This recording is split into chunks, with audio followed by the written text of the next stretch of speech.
अच्छा, इसमें कनेक्ट करना रह गया।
तो आज लेक्चर नंबर होगा 7 हुआ था ना लास्ट टाइम।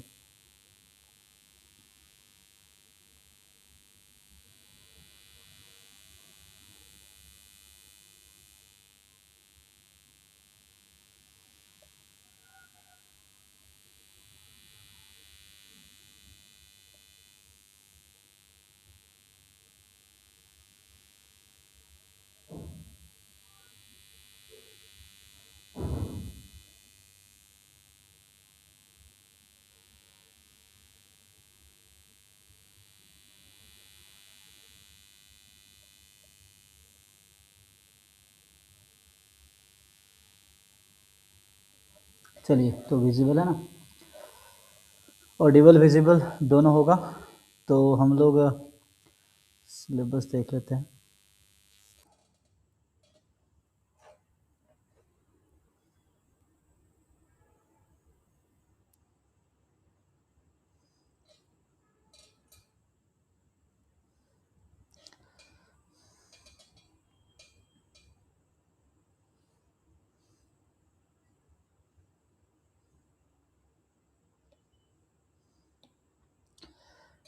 तो यूनिट 1 से रिलेटेड किसी को डाउट है? कुछ बहुत सारे प्रॉब्लम सीट है ऑलरेडी ड्राइव में, आप लोग ऑलरेडी पता है। तो आपको सॉल्व करना है, जो डाउट है वो पूछना है। तो अगर डाउट है तो हम डिस्कस कर सकते हैं, नहीं है तो आगे मैं थ्योरी डिस्कस करूँगा। तो जैसे आप लोग कहेंगे उसके अकॉर्डिंग आगे बढ़ा जाएगा ना। एटलीस्ट जो सिंसियर बच्चे हैं उसके अकॉर्डिंग तो बढ़ ही सकते हैं। ठीक है, तो आगे बढ़े हैं ना। क्वेश्चन तो आप लोगों ने कर लिए होंगे, बाकी जो डाउट है बैठ के क्या प्रैक्टिस करना है। ऑलरेडी बहुत सारे प्रॉब्लम सीट ड्राइव में है, डिफरेंट एग्जाम्स के प्रीवियस ईयर क्वेश्चंस भी हैं।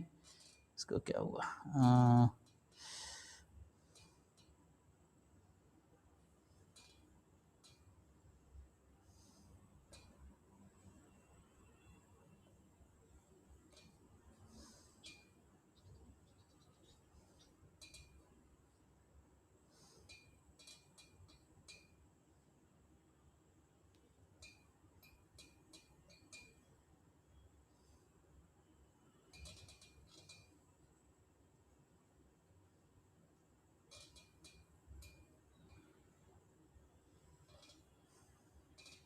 आप लोग के पास अनम्यूट करने का ऑप्शन है कि नहीं? है ना, हाँ हाँ ठीक है, ओके। तो देखिए आगे कंटिन्यू करते हैं थ्योरी। तो अभी हम लोग यूनिट 2 स्टार्ट करते हैं, ठीक है। तो यूनिट 2 में 2 पार्ट है, real analysis and matrix algebra, है ना। तो ये मैथमेटिक्स पोर्शन हो गया।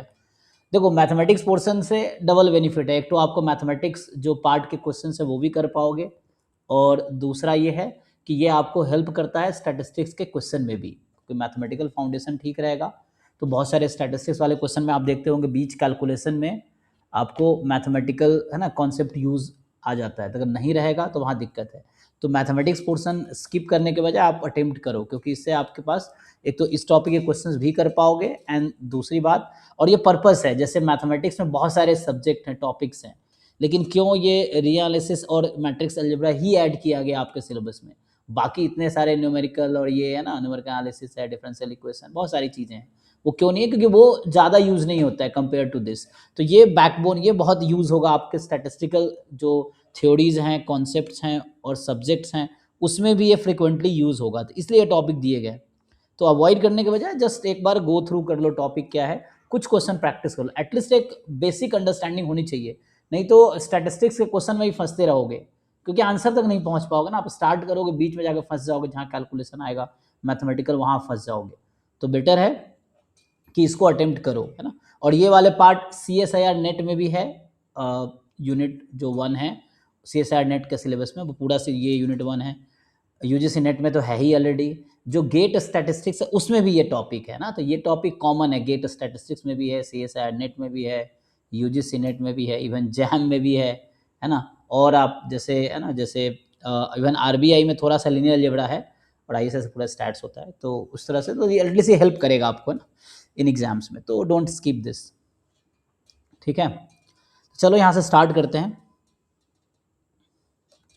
तो मेनली जो टॉपिक्स हमें डिस्कस करना है, फाइनाइट है ना, हमें क्या क्या देखना है कि फाइनाइट सेट क्या है, काउंटेबल सेट क्या है, अनकाउंटेबल सेट क्या है ना। तो ये पहले सेट का डेफिनेशन आपको लिखना है, इसका डेफिनेशन देखते हैं कि फाइनाइट सेट क्या होता है, काउंटेबल सेट क्या होता है, अनकाउंटेबल सेट क्या होता है। और पता है इसी बेसिस पे आप किसी रैंडम वेरिएबल को क्लासीफाई करते हो कि डिस्क्रीट होगा या कॉन्टिन्यूअस होगा, है ना। अगर उसका डोमेन, जो रैंडम वेरिएबल एक्स है उसका डोमेन अगर काउंटेबल सेट है तो वो डिस्क्रीट रैंडम वेरिएबल होगा। अगर डोमेन काउंटेबल नहीं है तो या तो कॉन्टिन्यूअस रैंडम वेरिएबल होगा या फिर मिक्स्ड रैंडम वेरिएबल होगा। मिक्स मतलब नाइदर डिस्क्रीट नॉर कॉन्टिन्यूअस। तो इसी के बेसिस पे जनरली कैटेगराइज होता है। ओके, तो इसको डिफाइन कर लेते हैं। तो जैसे बेसिक सेट तो आप लोग जानते हैं, जैसे स्कूल डेज में आपने पढ़ा होगा कि it is a well defined collection of object, है ना। तो हम लोग अभी स्टार्ट कर रहे हैं यूनिट 2 और उसमें भी अभी देख रहे हैं रियल एनालिसिस वाला पार्ट। तो ये CSIR नेट के प्रीवियस ईयर क्वेश्चंस कर सकते हो, इस पार्ट के लिए प्रैक्टिस के लिए। गेट स्टैटिस्टिक्स के क्वेश्चन कर सकते हो, गेट मैथमेटिक्स से क्वेश्चन कर सकते हो, जैम मैथमेटिक्स से क्वेश्चन कर सकते हो, जैम स्टैटिस्टिक्स से क्वेश्चन कर सकते हो। ये सब इन एग्जाम्स में कॉमन है। हाँ, यूनिट 1 हमारे साइड से कंप्लीट हो गया, क्योंकि हमारे पास 40 डेज़ का ही टाइम है और 40 डेज़ में हमें 10 यूनिट कंप्लीट करने हैं, सो हम बहुत ज़्यादा टाइम डिवोट नहीं कर सकते। तो यूनिट 1 मेरे साइड से कंप्लीट हो गया। अब आप अपने साइड से कंप्लीट करो, आप अपने साइड से थोड़े एफर्ट्स करो, किताबें पढ़ो, क्वेश्चंस करो, डाउट है डिस्कस करो, डाउट के लिए मैं ओपन हूँ। आप है ना अपनी तरफ से, क्योंकि अब मैं ये क्लेम नहीं करूँगा 4 दिन मैंने सब कुछ पढ़ा दिया। एक बेसिक मैंने आपको बताया, जैसे एग्जाम्पल के लिए आप ये समझो कि आपको 10th फ्लोर तक जाना है, तो मैंने आपको बस ग्राउंड फ्लोर से फर्स्ट फ्लोर तक बस इतना ही हेल्प किया है। अब आगे आपको खुद करना है, खुद मेहनत करो, खुद पढ़ो, क्वेश्चंस करो, पढ़ो, क्वेश्चन करो। डाउट के लिए मैं अभी भी अवेलेबल हूँ और रात को 11 से 12 भी डाउट क्लास होती है, तब भी आप पूछ सकते हो। उसके अलावा भी जब भी आप सैटरडे संडे चाहो, मतलब आप चाहो तो अपने हिसाब से क्लासेस है ना रखवा सकते हो, डाउट के लिए स्पेशली, है ना। ये है, तो मतलब वो बच्चे, जो बच्चे खुद सिंसियर है, उनको ये भी रिक्वायरमेंट नहीं, जितना मैं करा रहा हूँ वो खुद भी उतना कर लेंगे ये चीज़ें। लेकिन फिर भी एक हेल्प हो जाएगा आपको, तो अच्छा है। मतलब जो आप में से बहुत सारे लोग जो ऑलरेडी जानते होंगे, लेकिन इस बहाने क्या एक रिवीजन हो जा रहा है आपका, हमारे साथ एक रिवीजन हो जा रहा है, वो है। बाकी उसके आगे खुद अपनी जर्नी कवर करो, क्योंकि एग्ज़ाम कोई बच्चा क्वालिफाई करता तो उसकी अपनी मेहनत है, अपना उसके कॉन्सेप्ट्स हैं ना, अपने प्रैक्टिस है, इसीलिए कर पाता। हम लोग बस थोड़ा बहुत हेल्प करते हैं चीज़ों में। तो आप जितने एफर्ट्स करोगे अपने अकॉर्डिंग, ठीक है, तो मेरे साइड से डन है। क्योंकि मैंने कहा था 4 to 5 लेक्चर हम ईच यूनिट को देंगे, तो इस तरह जाना पड़ेगा, वरना 40 डेज में 10 यूनिट कैसे कंप्लीट होगा। अब मैं 40 दिन तक यूनिट 1 भी पढ़ा सकता था, इवन तब भी नहीं होता। अगर डिटेल में पढ़ाऊंगा तो आराम से 3-4 महीने पढ़ाए जा सकते हैं। ये अगर बहुत डीपली पढ़ाया जाए और बहुत सारे क्वेश्चंस प्रैक्टिस कराया जाए, 3-4 महीने आराम से यूनिट 1 पढ़ाए जा सकते हैं वो चीज़। लेकिन वो डिपेंड करता है टाइम पे, तो इट्स अप टू यू कि आप पढ़ो, करो, और बाकी जो डाउट है पूछो। ठीक है जी, माही क्लियर हो गया आपको। तो मेरे साइड से यूनिट 1 हो गया है। प्रीवियस लेक्चर रिकॉर्डिंग अवेलेबल है, आप ऐप से जाए कोर्स खरीद लो। ऐप पे है ना, ये वाला कोर्स है, आपको यहाँ पे सारे रिकॉर्डिंग मिल जाएंगे। ऑलरेडी मैं बता चुका हूँ, जो बच्चे आए होंगे, है ना। तो क्योंकि ये बाकी बैच के बच्चे भी, आप जैसे यहाँ पे ना, ये जो क्रैश कोर्स हमने, आप जस्ट सर्च करोगे गूगल पे जाके ना, तो यहाँ से आपको मिल जाएगा। तो ये हमारा ऐप आपको मिल जाएगा ना, तो यही में चला गया, ये है यहाँ पे जाके ना, ये वाला कोर्स है, आप ये परचेज कर सकते हो, ठीक है। 1000 यहाँ सारे आपको रिकॉर्डिंग मिल जाएंगे। तो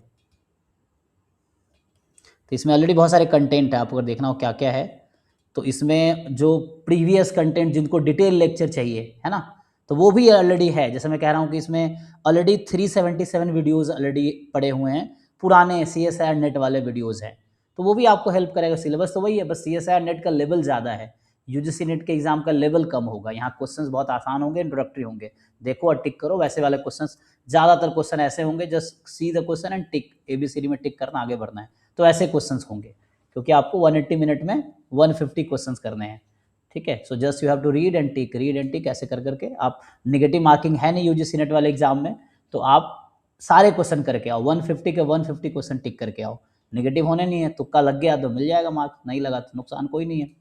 तो उस तरह से यू अटेम्प्ट ऑल क्वेश्चंस, जो क्वेश्चंस आप कॉन्फिडेंट हो पहले वो पूरा करो, मतलब क्वेश्चन पढ़ो, सही आंसर है टिक करो, नहीं आ रहा छोड़ दो, चाहो तो फिर पढ़ो, ऐसे करें एक राउंड में, चाहो तो आप पूरा पेपर कर लो, फिर सेकंड टाइम में तुक्का लगाते जाओ, ये चीज़ें हैं। मतलब नहीं आ रहा तो क्या करोगे, छोड़ने से अच्छा तुक्का लगाओगे, इसमें नेगेटिव मार्किंग नहीं है, जहाँ नेगेटिव मार्किंग है वहाँ रिस्क है, वहाँ लॉस है। तो इसमें ऑलरेडी जो अभी 7 लेक्चर्स हुए हैं, तो ये 7 लेक्चर्स ऑलरेडी आपको दिख रहा होगा यहाँ पे है, 7 फाइल 7 वीडियो, मतलब 7 नोट्स जो क्लास नोट्स हैं, और वीडियोज़ यहाँ अवेलेबल है। और जो पुराने लेक्चर्स मैंने ऑलरेडी ऐड कर दिए, जो पहले क्लासेस लिए थे CSIR वाले, वो भी आपको यहाँ पे मिल जाएगा। डिटेल सिलेबस भी ऑलरेडी है, एंड PYQs भी हैं, 210 वीडियो हैं जिसमें सिलेबस पढ़ाए गए हैं, सो 210 वीडियोज़ हैं, you can also watch it. But सिर्फ वीडियो देखने से एग्ज़ाम नहीं निकलेगा, वीडियो देखना तब ज़रूरी जब आपको कुछ नहीं आता सिलेबस में, ठीक है, अगर थोड़े बहुत आता है तो क्वेश्चन सॉल्व करो, क्योंकि क्वेश्चन सॉल्विंग अप्रोच आपको एग्जाम क्वालिफाई कराएगा।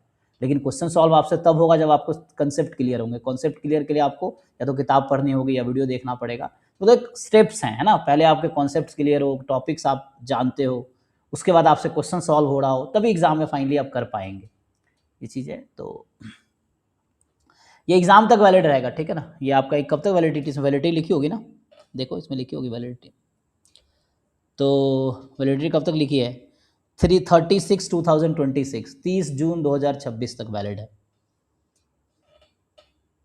एग्ज़ाम तक वैलिड है। ओके आगे आते हैं। तो 7 लेक्चर्स हुई, नोट 1 हमने करा दिया है, एंड अभी अगला देखते हैं। तो सेट आपने ऑलरेडी सब लोग जानते हैं, set it is a well defined collection of object. अभी इसके बाद जैसे ये एग्ज़ाम ख़त्म हो जाता है, तो जून में ख़त्म हो ना, 1 जुलाई से हम लोग जो प्रारंभ बैच शुरू किया था वो कंटिन्यू होगा। तो प्रारंभ बैच में यही UGC नेट स्टैटिस्टिक्स हम लोग कंटिन्यू करेंगे, लेकिन वहाँ पर डिटेल में लाइक एक एक यूनिट एक एक महीने में पढ़ाए जाएंगे। तो मतलब 10 मंथ आपको इस सिलेबस को दिया जाएगा। अभी क्या है, 40 दिन में मैं इस क्रैश कोर्स से पूरा सिलेबस खत्म कर दूंगा, और उसमें यह है कि 10 मंथ आपको कंटिन्यूस पढ़ाएंगे, तब जाके सिलेबस कंप्लीट होगा। तो उस बैच की वैलिडिटी जो प्रारंभ है, जिसके अभी है ना फीस ऐप पे 15,000 दिखा रहा होगा, लेकिन अभी डिस्काउंट पे 10,000 था, 12,500 रहता है। तो ये चीज़ें हैं, तो इसमें आपको ये वैलिड रहेगा जून 2027 तक, ठीक है। ये जो प्रारंभ बैच है आप देखेंगे वहाँ पे UGC नेट स्टैटिस्टिक्स के लिए, तो ये 1 जुलाई से हम लोग डिटेल लेक्चर कंटिन्यू करेंगे, जिसमें एक फिर से यूनिट 1 से स्टार्ट करके यूनिट 10 तक होगा, और ईच यूनिट 1 मंथ दिया जाएगा। उसमें थ्योरी, क्वेश्चंस, प्रैक्टिस, है ना, मॉक टेस्ट और सब कुछ में डिस्कस होगा। वैसा है, मॉक टेस्ट इसके लिए भी स्टार्ट कर रहे हैं, पेपर बन रहा है, तो 1 जून से इसका भी मॉक टेस्ट आ जाएगा जून 2026 के लिए। 10 फुल लेंथ मॉक टेस्ट हम प्रोवाइड करेंगे, एंड जो बच्चे ऑलरेडी प्रारंभ बैच में, उनको कोई फीस पे करने की ज़रूरत नहीं है। बाकी जो बाहर के बच्चे हैं उनको 1000 रुपये पे करना पड़ेगा अगर चाहिए मॉक टेस्ट तो, ठीक है। तो 1000 रुपीज़ थ्योरी के लिए, 1000 रुपीज़ मॉक टेस्ट, वैसा रहेगा।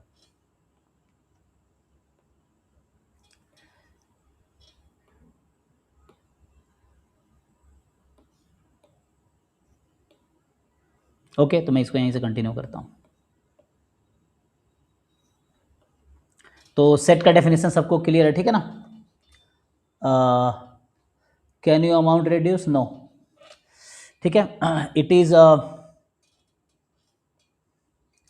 ठीक है ना, हमारे पास भी बहुत सारे टीम है, हमारी अपने कॉस्ट हैं ना। जैसे अभी क्या हुआ, थंडरस्टॉर्म बारिश हुई, मेरा पूरा सेटअप उड़ गया, तो पूरा कंप्यूटर कैमरा, अभी इतने दिनों से आप देख रहे होंगे मैं ऐसे क्लास ले रहा हूँ बिकॉज वो सेटअप पूरा उड़ गया है, तो उसमें 3-4 लाख का खर्चा है, तो कौन बियर करेगा। मैं अपने पापा से मांग के तो करवाऊंगा नहीं सेटअप ठीक, तो आप लोग जो फीस पे करेंगे उसी में से ठीक होगा। तो अभी है ना, उसमें शॉर्ट सर्किट हुआ, पूरा सेटअप खत्म हो गया, तो उसको अभी रिपेयरिंग 1 सप्ताह 10 दिन से चल रहा है एक, है ना, तो 10 दिन से वही चल रहा है, अभी भी पता नहीं कितने दिन लगेंगे। तो उसमें जो 4-5 लाख का मान लो खर्चा आएगा, तो कौन उसको बियर करेगा। तो ये हमारे पास है ना, हमारे साथ टीम 30-40 लोगों की टीम है, उनका अपना वो चीज़ें हैं, तो उनका अपना सैलरी है, तो फ्री में तो कोई काम करेगा नहीं, तो आपको हम जो हमारा मिनिमम कॉस्ट है वो तो पे करना पड़ेगा आपको।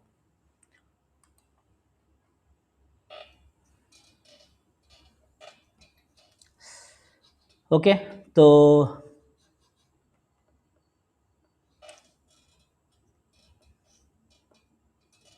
इसमें क्या है कि ठीक है, तो ये आएगा कि सेट क्या होता है, it is a well defined collection of object.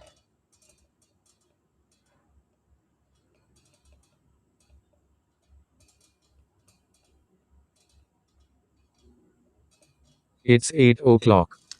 तो ये तो आप जानते होंगे, है ना। तो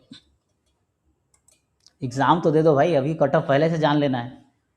आप 200 मान लो 300 पेपर है, यू ट्राई टू स्कोर, अगर बहुत अच्छा रैंक लाना है तो 220 200 प्लस तो मिनिमम, है ना, अगर आप लाओगे तो अच्छा रैंक आ जाएगा, 200 प्लस स्कोर, है ना, हो सकता है, क्योंकि पेपर इजी रहेगा ना, सबके लिए इजी रहेगा, वैसा है, तो सब लोग अच्छा स्कोर करेंगे। तो try to score 200 plus marks out of 300, ठीक है ना, तब मुझे लगता है कि क्वालिफाई या जो भी रैंक होगा एक उस कैटेगरी में आ पाएगा।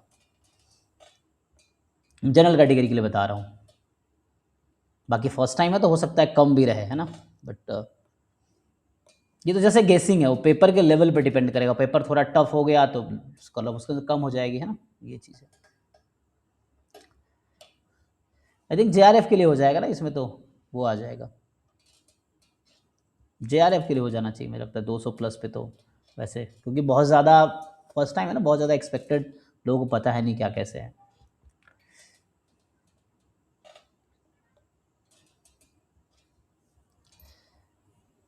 ठीक है जी, तो set is a well defined collection of object.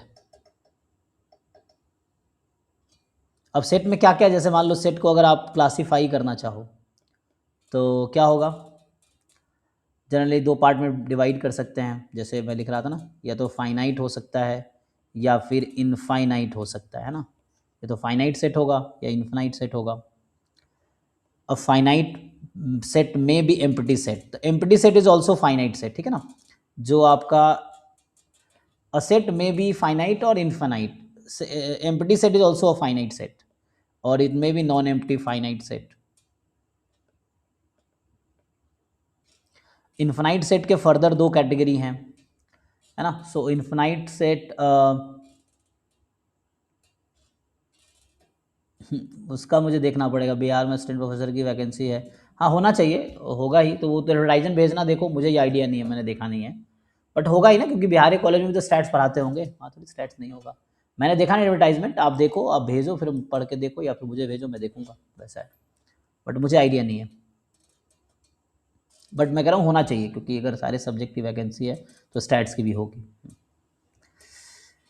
तो इसमें जो इन्फानाइट सेट है, इसके 2 कैटेगरी है ना, जैसे काउंटेबली इन्फानाइट और अनकाउंटेबली इनफाइनाइट।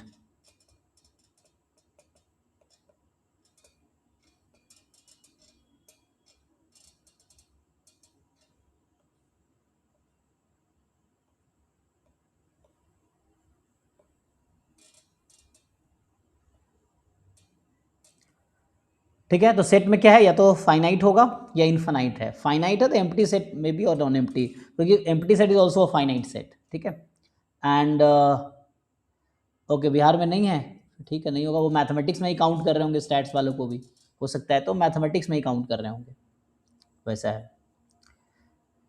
सो countably infinite set, uncountably infinite set, या हो सकता है बिहार में स्टैटिस्टिक्स नहीं पढ़ाते हो, ये चीज़ें हैं।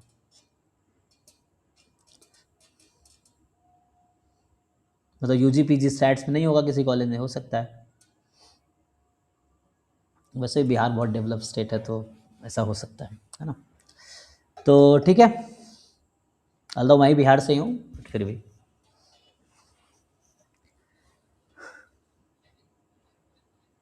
अच्छा,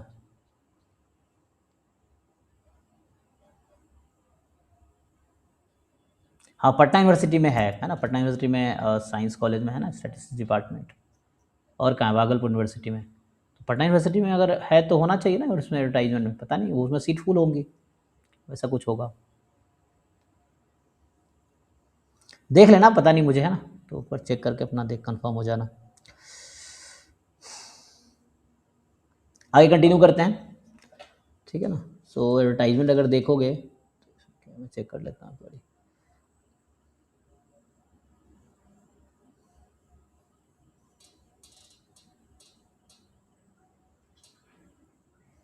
या डाउट क्लास में डिस्कस करते हैं ना, तो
हाँ स्टैट्स से बहुत कम जगह इसलिए भी आती क्योंकि स्टैट्स में कम ही बच्चे हैं, कम ही टीचर है, कम ही है ना इंस्टीट्यूट्स में, इसलिए कम ही वैकेंसी आएंगी, वैसा है ना, वो है।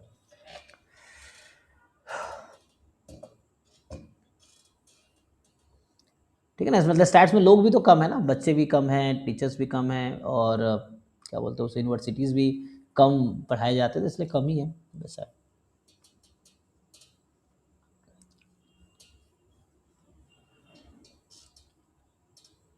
तो आगे डिफाइन करें, तो इसमें सेट तो ठीक है, आपको पता है, एंड उसके बाद देख लेना बाकी लोग, नहीं तो डाउट क्लास में डिस्कस करना, इसको हम देखूंगा ऑनलाइन। तो अभी मैं थ्योरी आगे कंटिन्यू करता हूँ, तो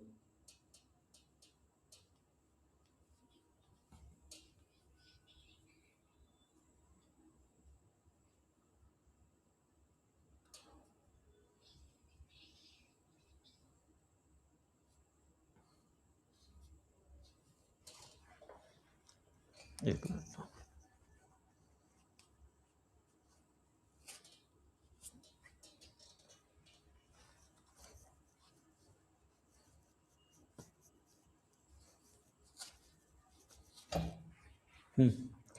सो कैसे डिफाइन करेंगे आप, तो फाइनाइट सेट का डेफिनेशन क्या होगा ना, यहाँ से हम देखते हैं। So what is definition of finite set, so how do you define finite set, कोई बताइए। तो फाइनाइट सेट का जो मैथमेटिकल डेफिनेशन है वो क्या होगा, हाउ डू यू डिफाइन। तो वैसे तो बच्चों के लैंग्वेज में बोलेंगे तो ऐसा सेट जिसमें फाइनाइट नंबर ऑफ एलिमेंट है, तो ये ठीक है समझाने के लिए, बट मैथमेटिकली कैसे डिफाइन करेंगे, हाउ टू डिफाइन मैथमेटिकली।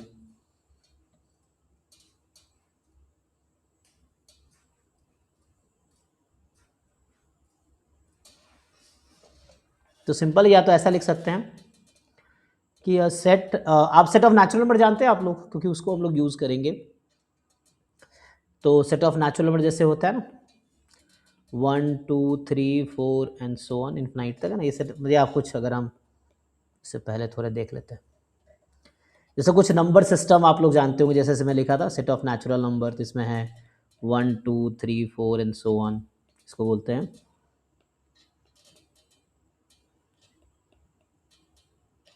या इंटीजर्स हैं, तो इंटीजर्स आपका होगा 0 plus minus 1 plus minus 2 and so on. Rational number कैसे डिफाइन करते हो आप, अच्छा आप डिफाइन कर रहे हैं इधर वॉइड और काउंटेबली लिस्टेड, हाँ कह सकते हैं उस तरह से। तो क्यू क्या है, P upon Q, set of rational number, Q मतलब सेट ऑफ रैशनल नंबर, ये था सेट ऑफ इंटीजर्स, है ना, और यहाँ P upon Q such that P and Q are integers and Q is not zero, ठीक है, ये आ जाएगा। तो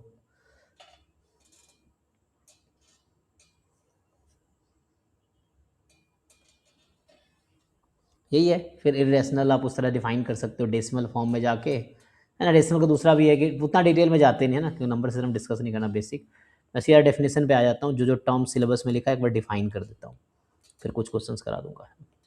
मैंने कहा इसको प्रैक्टिस करना इस पार्ट से क्वेश्चन, तो GATE statistics, GATE mathematics, JAM statistics, JAM mathematics, CSIR NET, mathematical science, इन सब के प्रीवियस ईयर क्वेश्चंस आप ट्राई कर सकते हैं, जो कि ऑलरेडी ड्राइव में आपको मिल जाएगा।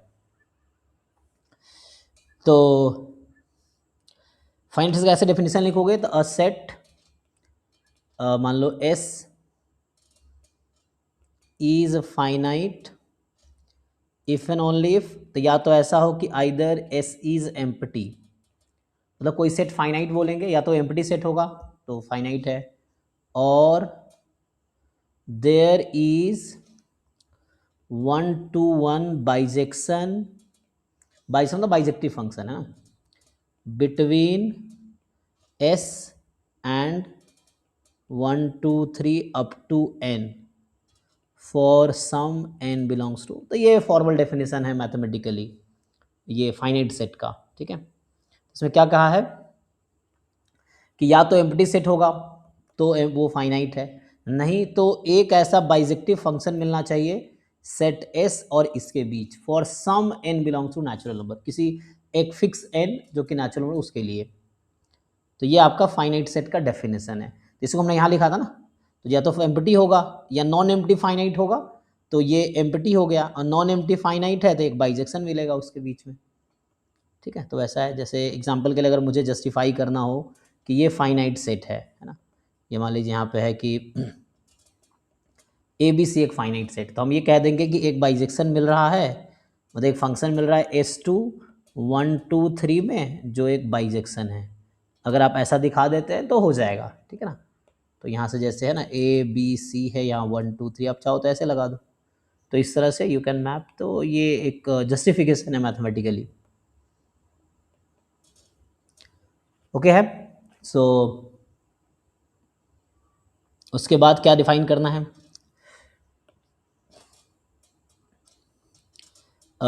इन्फानाइट सेट ना, इन्फानाइट मतलब जो फाइनाइट नहीं होगा, है ना।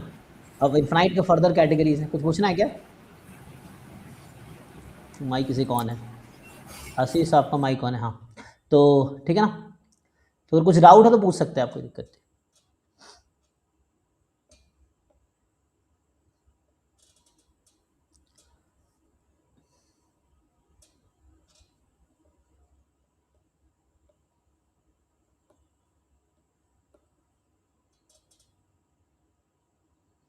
तो a set S is finite if and only if either S is empty or there is a 1-to-1 bijection between S and 1-to-n, है ना, तो ये फाइनाइट सेट का डेफिनेशन है।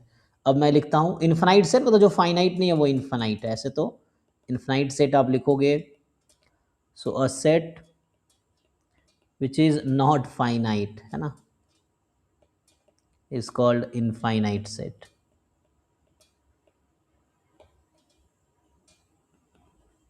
जैसे इसका बेसिक डेफिनेशन है, जैसे हमने लिख दिया 1 3 5 7 9 डॉट डॉट कहीं ख़त्म नहीं होगा, तो इस तरह से है। अब फर्दर अगर आप डिफाइन करेंगे काउंटेबली इन्फानाइट सेट, अगर मैं ये डिफाइन करूँ, नेक्स्ट वर्ड है काउंटेबली इनफाइनाइट सेट, ठीक है ना। ये सब वर्ड आपके क्वेश्चन में रहेगा कि 4 सेट दे देगा ऑप्शन में, अब आप बोलेगा पहचानो ये फाइनाइट है, काउंटेबली इन्फानाइट है, अनकाउंटेबली इन्फानाइट है, इस तरह से, या काउंटेबल सेट है, तो ऐसे करके 4 ऑप्शंस होंगे, कोई सेट दे देगा ऐसे पूछ लेगा, या फिर है ना आपको एक मतलब ये है ना, मतलब किस तरह से पूछ सकता है कि सेट दे के 4 ऑप्शन बना देगा, या पूछेगा कौन सा फॉलोइंग इज काउंटेबल, 4 सेट दे देगा, तो ऐसे करके बनाए जा सकते हैं। तो अभी हमने फाइनाइट डिफाइन किया, इनफाइनाइट सेट, अब मैं डिफाइन कर रहा हूँ काउंटेबली इनफाइनाइट सेट, इसको कैसे डिफाइन करेंगे, तो जो काउंटेबली इनफाइनाइट सेट का डेफिनेशन होगा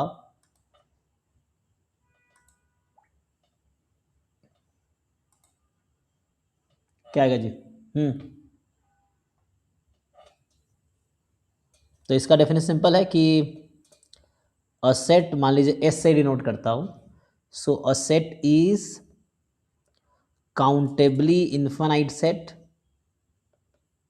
a set is countably infinite set if and only if a set S is countably infinite if and only if there exists a bijection, मतलब bijective function, there exists a bijection between S and set of natural number। मतलब आप किसी set को countably infinite तब कह सकते हैं जब एस और सेट ऑफ नेचुरल नंबर के बीच एक 1 to 1 फंक्शन मिलेगा, मतलब बाइजेक्टिव फंक्शन मिलेगा आपको। तो 1 1 ऑन टू दोनों है ना, तो बाइजेक्टिव फंक्शन मिलेगा तब आप बोल पाएंगे कि ये काउंटेबली इन्फिनाइट सेट है।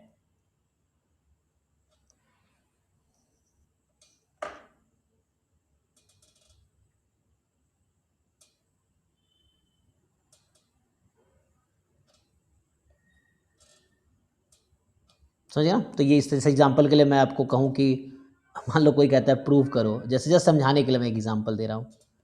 तो अगर मैं लिखूँ कि प्रूव दैट कि set of integer is countably infinite set, countably infinite set, तो इसका क्या मतलब है, मुझे क्या प्रूफ करना पड़ेगा? अगर मैं इसको प्रूफ करूँ, या थ्योरम में मान लो, है ना, या क्वेश्चन समझ लो या थ्योरम समझ लो, तो मैं लिखता हूँ सॉल्यूशन।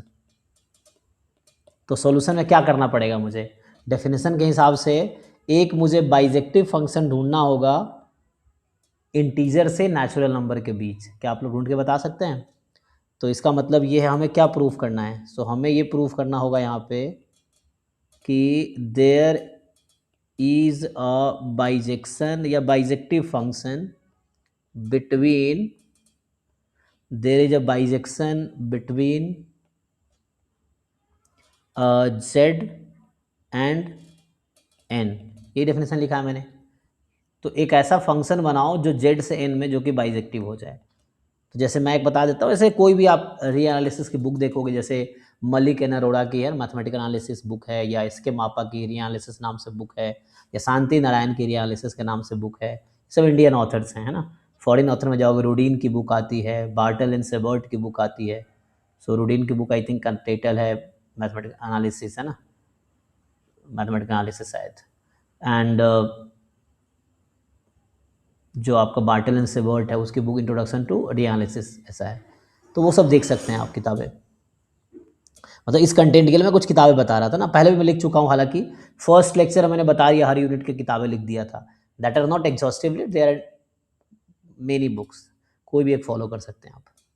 तो अभी के लिए एक फंक्शन बनाइए, ज़रा कोशिश कीजिए जेड से एन में, और ये आप अब ध्यान देंगे ना, तो ये एग्जाम्पल क्लास 12th के एनसीईआरटी में है। आपके पास अगर क्लास 12th के एनसीईआरटी की बुक हो तो उसमें चैप्टर नंबर 1 खोलो, रिलेशन एंड फंक्शन, और उसमें ये एग्जाम्पल दे रखा है। मतलब वहाँ ये नहीं बता रखा काउंटेबल इनफिनाइट है, बट ये फंक्शन ऐसा बना के बता रखा है कि जेड से इंटीजर में जो बाइजेक्टिव है, आई थिंक एक्साइज में या एग्जाम्पल में है।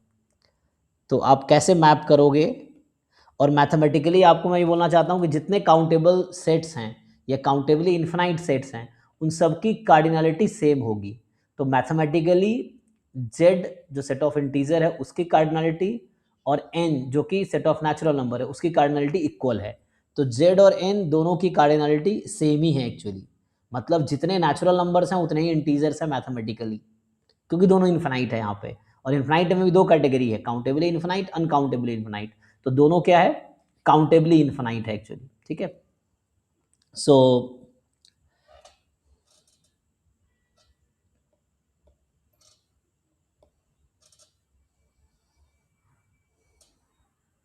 तो सिंपल बनाइए कोई फंक्शन जो इंटीजर है ना, तो 0 -1 1, मान लो -2 2, ये चलता रहेगा इन्फिनाइट तक, ये भी चलता रहेगा।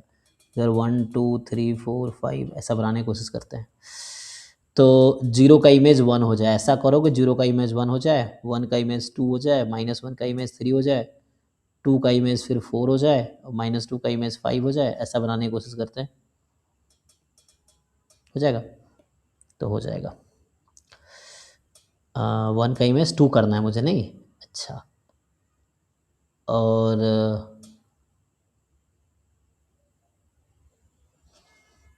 तो जैसे n/2 कर दूँ अगर इवन के लिए, तो 2 का तो 1 पे चला जाएगा। यहाँ तो मैं वैसा कर रहा हूँ नहीं, ठीक है 2n कर दो। Okay, so let's take 2n।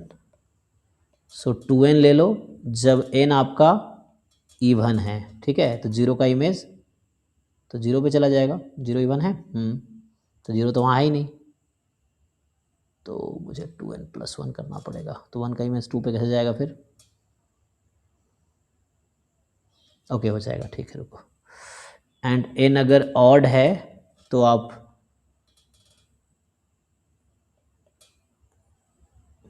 n+1/2 कर दो, ऑड है तो ये थोड़ा सा ना चक्कर यहाँ पे हो रहा है, तो मुझे फंक्शन को थोड़ा चेंज करना पड़ेगा। तो मैं दोबारा बनाता हूँ। तो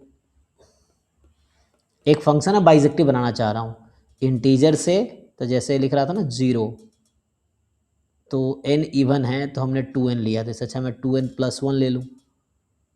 और ऑड पे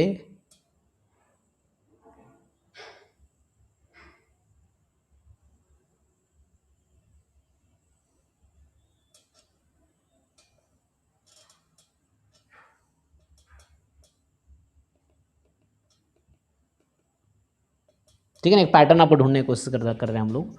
तो मान लो ऐसा करें कि मुझे मैप करना है 1 2 3 4 5 6 इस तरह से।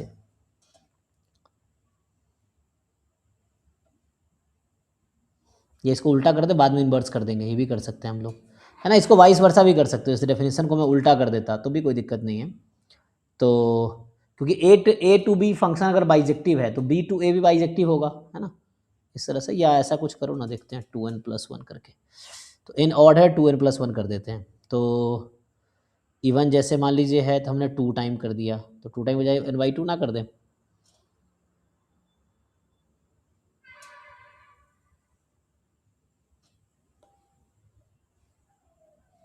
रुको मैं उल्टा कंस्ट्रक्ट करता हूँ तो बेटर शायद रहेगा।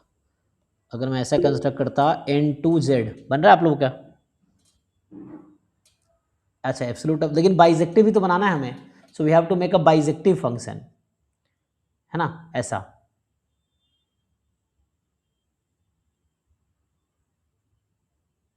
तो मैं जो पहले सोच रहा था वैसे करता हूँ। 2n+1 अगर 0 को मैं 2 पे कर दूँ, 1 को नहीं, 0 को 2 पे कर दे, हाँ 1 को हम 4 पे कर दे, और ऐसा करें कि -1 को 3 पे कर दे, फिर -2 को 5 पे मैप कर दे, ऐसा करें। फिर इसके अकॉर्डिंग 2 6 पे चला जाएगा, एंड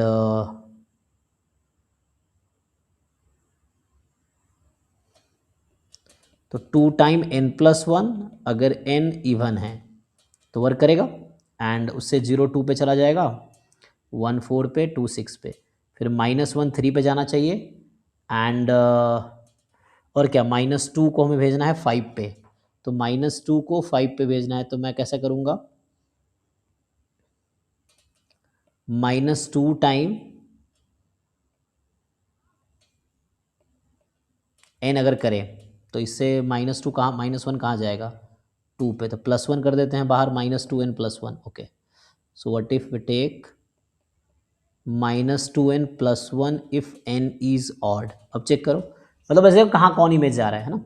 तो इसके अकॉर्डिंग ऑड के लिए, जैसे ऑड हमारा 1 है तो 1 पे कहाँ जाएगा, नहीं this will not work. I think मुझे लगता है रिवर्स बनाता हूँ, फिर रिवर्स करते हैं, बेटर रहेगा। तो अभी मैं क्या करता हूँ, तो वो मुझे आसान लगता है। सो मैं इसको n2z बनाता हूँ पहले, फिर हम रिवर्स कर लेंगे, कोई दिक्कत नहीं।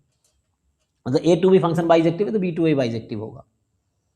तो यहाँ से आपको क्या मिलेगा, n/2 if n is even. तो अगर ऐसा करूँगा तो 2 का 1 एंड सो ऑन, ठीक है। n-1/2 if n is odd, तो 0 का तब भी 0 पे जा रहा है ना, दिक्कत ये है।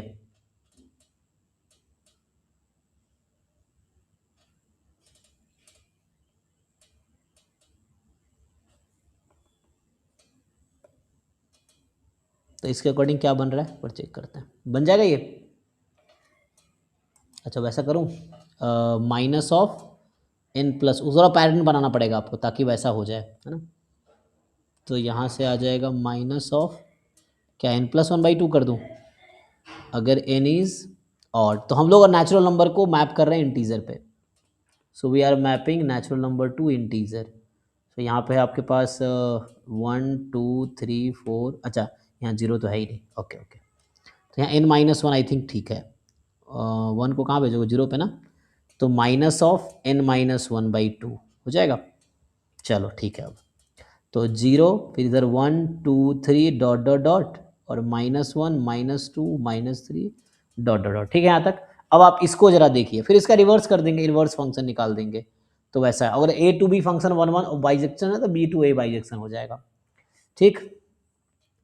एब्सोल्यूट ऑफ जेड वाला will not work because it will not be bijective, तो आपको बाइजेक्टिव बना के रखना है, चेक कीजिए।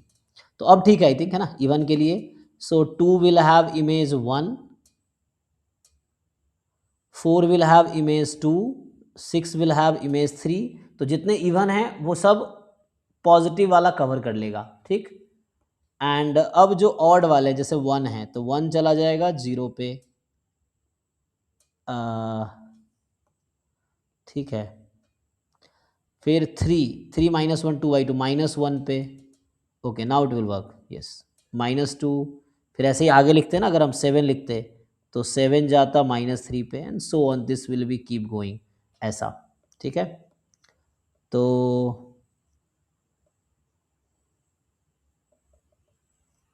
ओके है जी, तो यहाँ से आ जाएगा।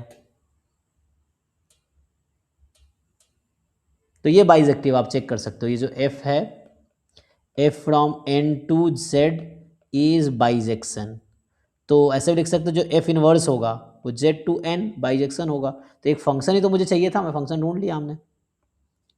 इनवर्स इमेज निकाल सकते हैं बाइजेक्शन, तो उसके अकॉर्डिंग आ जाता, ठीक है। y रख देते हैं 2y, है ना, ऐसा कुछ आता, ठीक है। एनीवे तो ये आंसर है हमारे लिए, एक फंक्शन मिल गया। तो इतना टाइम, क्योंकि इस क्वेश्चन करने तो काफ़ी टाइम चला जाएगा, ठीक है। अब तो n-1 करना पड़ेगा, minus of n-1/2, then it will work, ठीक है जी। चलिए क्रॉस से कर लो। तो बस यहाँ से मैं ये दिखाने की कोशिश कर रहा हूँ कि z काउंटेबली इन्फिनाइट सेट है। तो और ऐसे ही अगला आता है अनकाउंटेबली इन्फिनाइट सेट, तो या उसी को अनकाउंटेबल सेट बोलते हैं। तो पहले एक वर्ड डिफाइन कर देता हूँ, काउंटेबल सेट।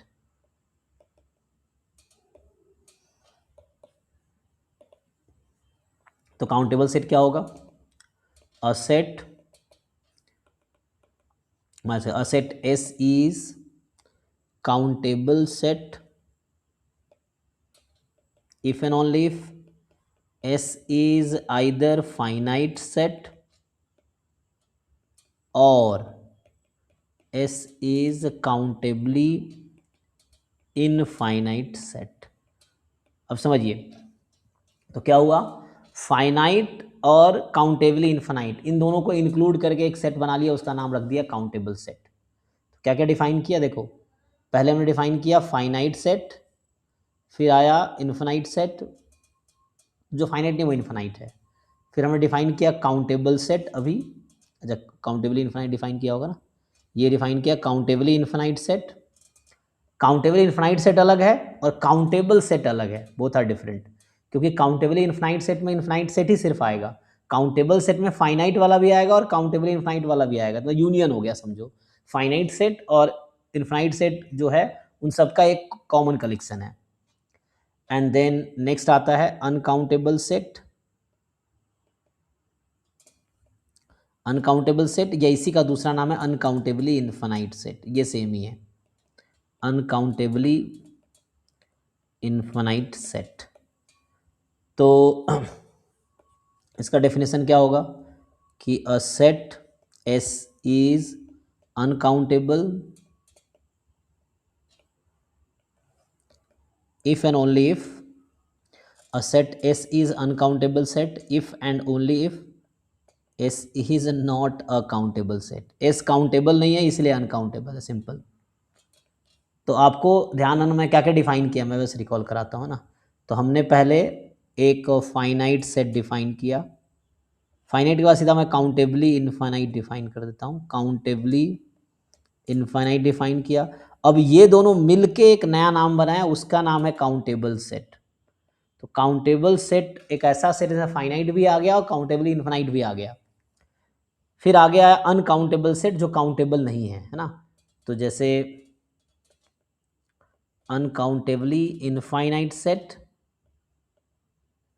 या इसी को आप अनकाउंटेबल सेट लिख सकते हैं। ठीक है, तो you can write it uncountable set ऐसा।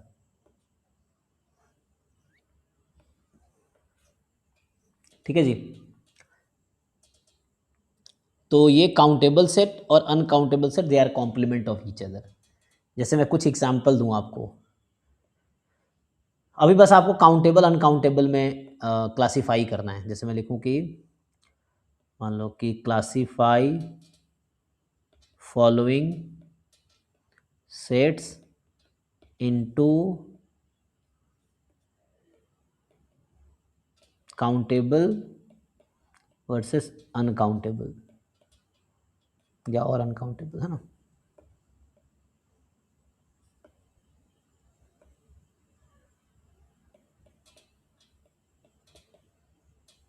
अनकाउंटेबल, ठीक है। So classify following sets into countable और अनकाउंटेबल। ऐसा है, जैसे मान लीजिए पहला मैं लिखता हूँ सिंपली 1 3 5 7 9, दूसरा है 5, तीसरा है सेट ऑफ नेचुरल नंबर, चौथा है 100 101 102 डॉट डॉट डॉट, फिफ्थ देखो कितने सारे लिखता हूँ मैं, तो ये हो गया integer, sixth set of rational number, seventh set of इरेस, क्यू कॉम्प्लीमेंट लिखो या क्यू डैश ऐसा लिख दो, तो ये इरेशनल नंबर हुआ, eighth real number, ninth set of complex number, tenth मान लीजिए set of real number minus set of natural number, ऐसा मान लो। ओके है, चलो अब यही 10 लिखते हैं। अभी 10 में आपको बस इतना क्लासीफाई करना है कि कौन सा काउंटेबल है कौन सा अनकाउंटेबल है। सिंपली लिस्ट बना लेना, मतलब ये जस्ट मैं अगर सॉल्यूशन लिखूँ तो हम बस यहाँ लिख देंगे काउंटेबल की कैटेगरी में कौन कौन से पार्ट है ये बता दो, और अनकाउंटेबल की कैटेगरी में कौन कौन सा है ये बता दो। जस्ट एक टेबल बना दिया, इसमें पार्ट्स लिख देना है कि जो जो मैंने लिखे ना कौन पार्ट किसके फेवर में है। चैट में बताओ, पहले ट्राई करो, पता ही होगा आप लोगों को, कोई एग्जाम में इस तरह का आएगा। ठीक है, और आता ही है, 4 ऑप्शन दिए रहते हैं, पूछता है कि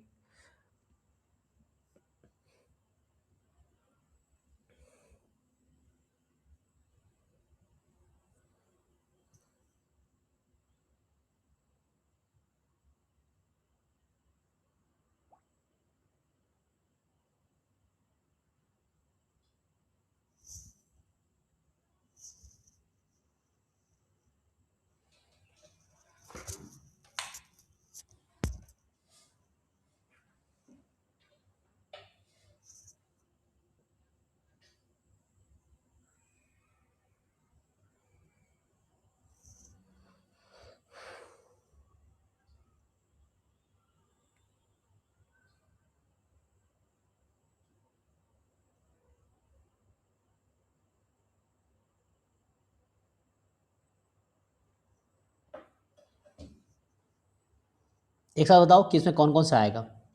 जैसे काउंटेबल में तो पहला काउंटेबल है, तो इसमें जैसे पहला वाला पार्ट हो गया, दूसरा पार्ट भी काउंटेबल है, तीसरा वाला पार्ट भी काउंटेबल है, चौथा पार्ट भी काउंटेबल है, पांचवा भी काउंटेबल है, छठा भी काउंटेबल है, बाकी सब अनकाउंटेबल है। ठीक है, तो बाकी जो हो गया seventh irrational number uncountable set है, हाँ, एट्थ अनकाउंटेबल है, नाइन्थ अनकाउंटेबल है, और टेंथ वाला भी अनकाउंटेबल है। अब किसी को कुछ डाउट है तो बताओ। फोर्थ क्या था, 100 से लेके इन्फिनाइट तक है, तो ये तो बाई मैप देखो, जिसको लेवल कर सकते हैं नेचुरल नंबर से वो काउंटेबल होगा। If you can label the sets 1 2 3 4 5, even set of rational number can be labeled. आप रैशनल नंबर को लेबल कर सकते हो, पहला, दूसरा, तीसरा, चौथा. तो जिन सेट्स को आप लेबल कर सकते हो they are countable, and the sets which are can not be labelled, जैसे और थोड़े एग्जाम्पल लिखता हूँ. 11th एग्जाम्पल लिखता मैं इंटरवल 1 से 2, है ना. मान लो 11th ये हुआ. 12th एग्जाम्पल मैं लिखता अगर 12th एग्जाम्पल कि ऑल रियल नंबर एक्सेप्ट, मान लो कोई भी 0 से 1 इंटरवल, तो ये सब अनकाउंटेबल है. ये 11th इसमें आता, 12th भी इसमें आता. All intervals are uncountable. जितने इंटरवल्स हैं वो सब अनकाउंटेबल हैं. ठीक है, तो वो सब अनकाउंटेबल होंगे.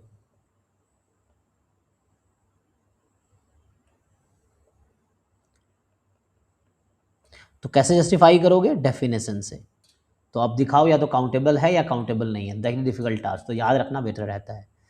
ठीक है, कुछ बेसिक सा प्रॉपर्टीज़ है वो लिख देता हूँ. तो जैसे एज अ थ्योरम जो प्रॉपर्टीज़ है वो थ्योरम्स ही हैं. जैसे एवरी सबसे, अब जो मैं थ्योरम लिख रहा हूँ वही एग्जाम में ऑप्शन बन के आ जाएगा कि 4 ऑप्शन होगा. अब पूछेगा which of the following is true. अब 4 ऑप्शन लिखा हुआ है तो टिक करो या नहीं करो. अब याद है तो टिक कर पाओगे, नहीं तो नहीं कर पाओगे. प्रूफ करना एग्जाम में इतना टाइम होता नहीं कि आप कोई स्टेटमेंट प्रूफ कर पाओगे. ठीक है, अगर थ्योरम बेस्ड क्वेश्चन या स्टेटमेंट बेस्ड क्वेश्चन है तो आपको याद है या नहीं है, वही है. काउंटर एग्जाम्पल ले सकते हो बट प्रूफ करना डिफिकल्ट टास्क होता है ना. थ्योरम जैसे है कि every subset of countable set is countable.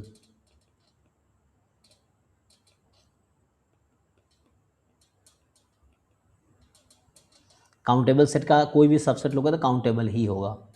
Super set कुछ भी हो सकता है ना. तो और अनकाउंटेबल से का सबसेट कुछ भी हो सकता है.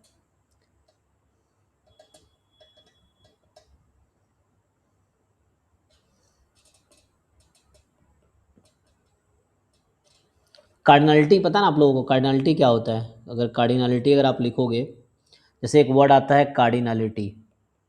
सो कार्डिनलिटी मतलब नंबर ऑफ एलिमेंट्स एक्चुअली, है ना. जो कार्डिनलिटी वर्ड यूज होती है that represents number of, cardinality of a set मतलब number of elements in the set. वैसे तो लूज तौर पे यही रिप्रेजेंट कर रहा है कि number of elements in the set. ये है कि कितने एलिमेंट्स है. कार्डिनलिटी अगर वर्ड यूज होता है, यानी इसे मॉड एस लिख देते हैं, इसका मतलब है कार्डिनलिटी ऑफ अ सेट. ये नोटेशन है, इस तरह से है. तो जैसे मैं आपको अगर बताऊं कि थ्योरम ये है कि जो कार्डिनलिटी नेचुरल नंबर की है वही कार्डिनलिटी इंटीजर्स की है, वही कार्डिनलिटी रैशनल नंबर की है मैथमेटिकली. मतलब ये कहना चाह रहे हैं कि ये सब काउंटेबल सेट्स हैं. तो ये सब 1-to-1 करेस्पॉन्डेंस डेवलप कर सकते हैं हम नेचुरल नंबर के साथ. या 1-to-1 मतलब है मतलब बाइजेक्टिव फंक्शन. सो हम बाइजेक्टिव फंक्शन बना सकते हैं इन सब के बीच में, एक दूसरे के बीच में बना सकते हैं. n to z, z to q, bijective function बनाए जा सकते हैं. And that's why they are, है ना. सो हाँ, q क्रॉस q है ना, ये सब आएगा. तो भी देखते हैं कार्टेशियन प्रोडक्ट क्या बात कर रहे हैं, हम आते हैं उस पर. तो ये सब क्या है, इन सब का इक्वल है कार्डिनलिटी. मतलब ये सब जितने काउंटेबली इन्फिनाइट सेट है they have same cardinality. Countably infinite sets, है ना. जैसे अगर यहाँ लिखूँ मैं कि ऑल काउंटेबली इन्फिनाइट सेट्स जो भी होंगे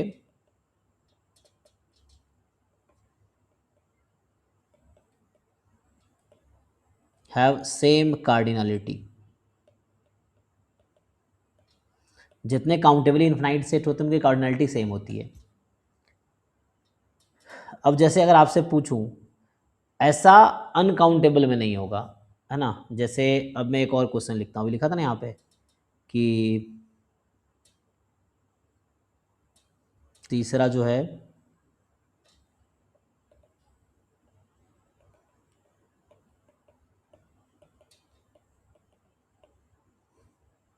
सेट या सेट्स, है ना.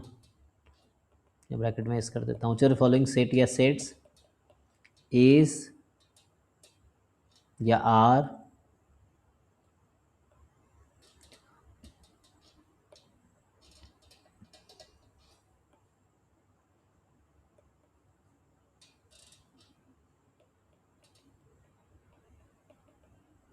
अनकाउंटेबल। जैसे सिंपली पहला एग्जांपल है सेट ऑफ रियल नंबर, दूसरा एग्जांपल है टू की पावर रियल नंबर। जब टू की पावर रियल नंबर लिख रहा हूँ उसका मतलब है set of natural number, two की power set of natural number. तो ये हम पावर सेट के लिए नोटेशन यूज़ करते हैं, पावर सेट ऑफ एस। तो इसका नोटेशन हम लोग टू की पावर एस लिखेंगे। पावर सेट ऑफ एस का जो नोटेशन लिखेंगे वो टू की पावर एस ऐसा लिखेंगे। तो ठीक है, सो पावर सेट ऑफ जो एस होगा वो टू की पावर एस हो जाएगा।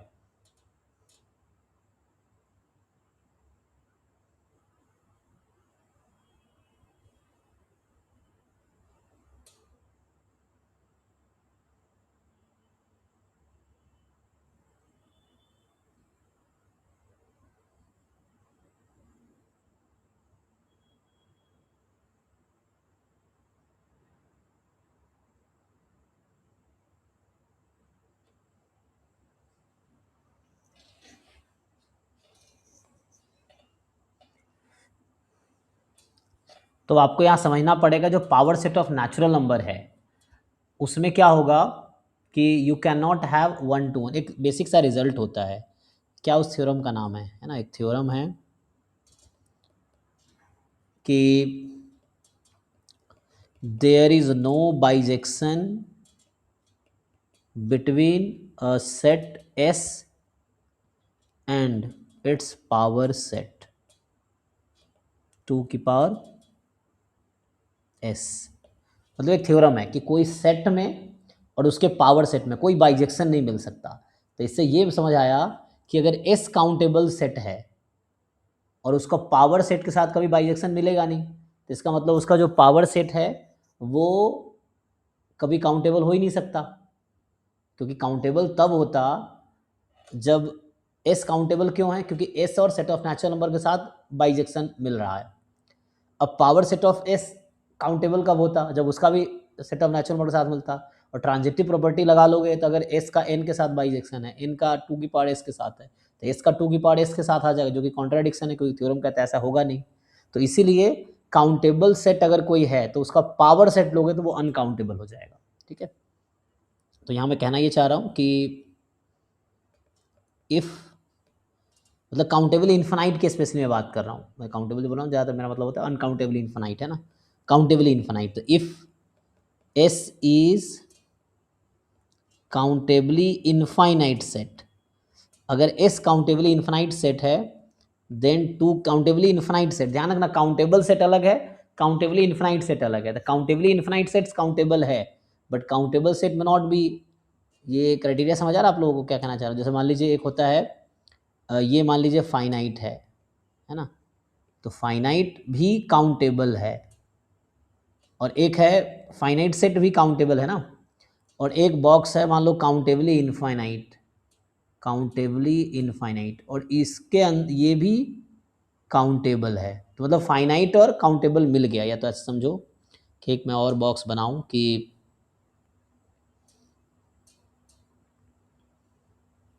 यहाँ पे देखिए कि जैसे एक सेट है, ये काउंटेबल सेट है ना, तो काउंटेबल सेट का पार्टीशन है। काउंटेबल सेट का एक पार्ट है कि वो फाइनाइट हो सकता है, दूसरा है काउंटेबली इनफाइनाइट हो सकता है ना। तो मैं ये कह रहा हूँ कि अगर फाइनाइट सेट है तो काउंटेबल है, काउंटेबली इनफाइनाइट सेट है वो भी काउंटेबल है, बट काउंटेबल है तो जरूरी नहीं फाइनाइट होगा, काउंटेबल है तो जरूरी नहीं काउंटेबली इनफाइनाइट होगा। ठीक है ना, तो ये दोनों मिल के बना रहा है काउंटेबल सेट। तो काउंटेबल सेट पूरा लार्जर बॉक्स है, उसके अंदर दो अलग अलग बॉक्स है, फाइनाइट वाला और काउंटेबल इनफाइनाइट वाला, ये दोनों मिल के बना रहा है काउंटेबल सेट। तो यहाँ जो मैं कह रहा हूँ कि चेक कर लीजिए जी, कहीं कोई काउंटर एग्जाम्पल मिले तो बताना। S is a countably infinite set, तो टू की पावर एस जो होगा ये अनकाउंटेबल सेट हो जाएगा। ठीक है, तो ये सेट हो जाएगा।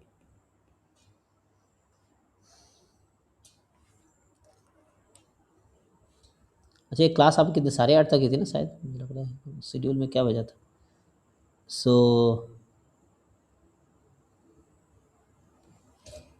अच्छा, आपकी क्लास थी 7:30 से 9:30। ओके, अभी तो बहुत टाइम। तो 9:30 तक है ना, ठीक है। बाकी सब बेसिक प्रॉपर्टी आप जानते होंगे, जैसे कार्डिनलिटी किसी सेट की n है तो पावर सेट ऑफ s की कार्डिनलिटी 2 की पावर n हो जाएगी। तो कहीं ना कहीं 2 की पावर s लिख रहे हैं, वो यही बताने के लिए ना, 2 की पावर s मतलब पावर सेट, ठीक है। तो अगर s की कार्डिनलिटी n है मतलब number of element in s is n, then 2 की पावर s मतलब power set of s will have 2 raise to power n elements, ठीक है। जैसे बेसिक प्रॉपर्टीज हैं।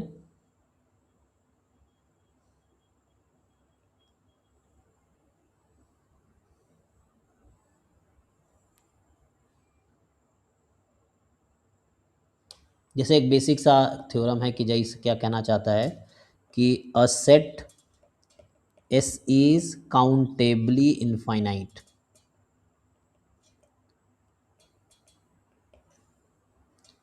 if and only if elements of set A S can be listed as a sequence of real numbers A1 A2 A3 A4 dot dot dot. ये समझ रहे मैं कहना क्या चाह रहा हूँ कि अगर कोई सेट काउंटेबली इन्फाइनाइट है तो इसका मतलब उसके एलिमेंट्स को मैंने अभी कहा था ना लेबल किया जा सकता है। यही लेवल का मतलब हुआ कि पहला दूसरा तीसरा चौथा इस तरह से आप लिख सकते हैं। इसका मतलब ये है कि that is S can be written as this A1 A2 A3, है ना, इसे यहाँ कह रहा था, इसको आप ऐसा लेबल करके लिख सकते हैं A4 A5। जैसे मैंने कहा set of rational number countable set है या काउंटेबली इन्फिनाइट सेट है, तो रैशनल नंबर्स को भी आप ऐसे लेबल कर सकते हैं, ठीक है। उसका एक रूल है, अगर आप प्रूफ देखेंगे किसी किताब में कि कैसे प्रूफ हुआ है कि रैशनल नंबर काउंटेबल है, तो वहाँ आप देखेंगे वैसे ही करते हैं ना, कि वो 1 1 1 2 मैट्रिक्स बना के वैसे P अपॉन Q है ना, तो P Q तो इंटीजर्स हैं, तो वैसे पेयरिंग करके वो काउंटेबल दिखा देगा। Q क्रॉस Q अभी लिखा था ना किसी बच्चे ने, तो Q क्रॉस Q जैसे वो तो ऐसे बता रहे हैं, बट वहाँ पे Z क्रॉस Z या N क्रॉस N टाइप का दिखा देता है।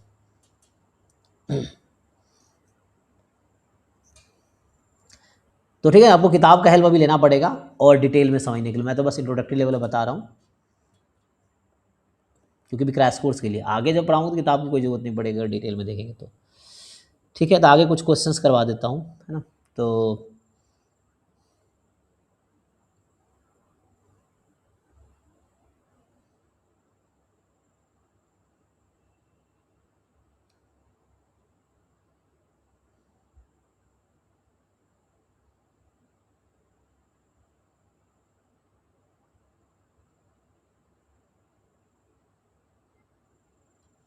जैसे एक मैं क्वेश्चन लिखता हूँ, मान लीजिए क्वेश्चन नंबर 4,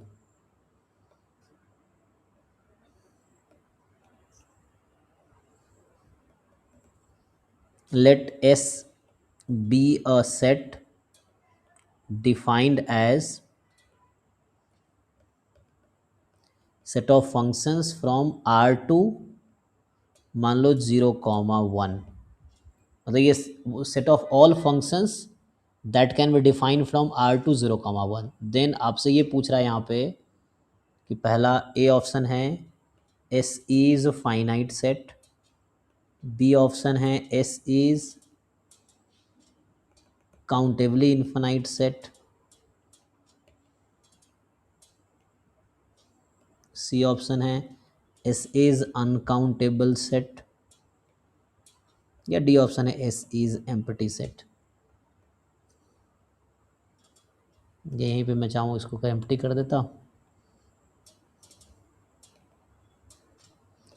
ये S is non empty finite set मान लीजिए, ऐसा कर दिया। क्या लगता है क्या होगा?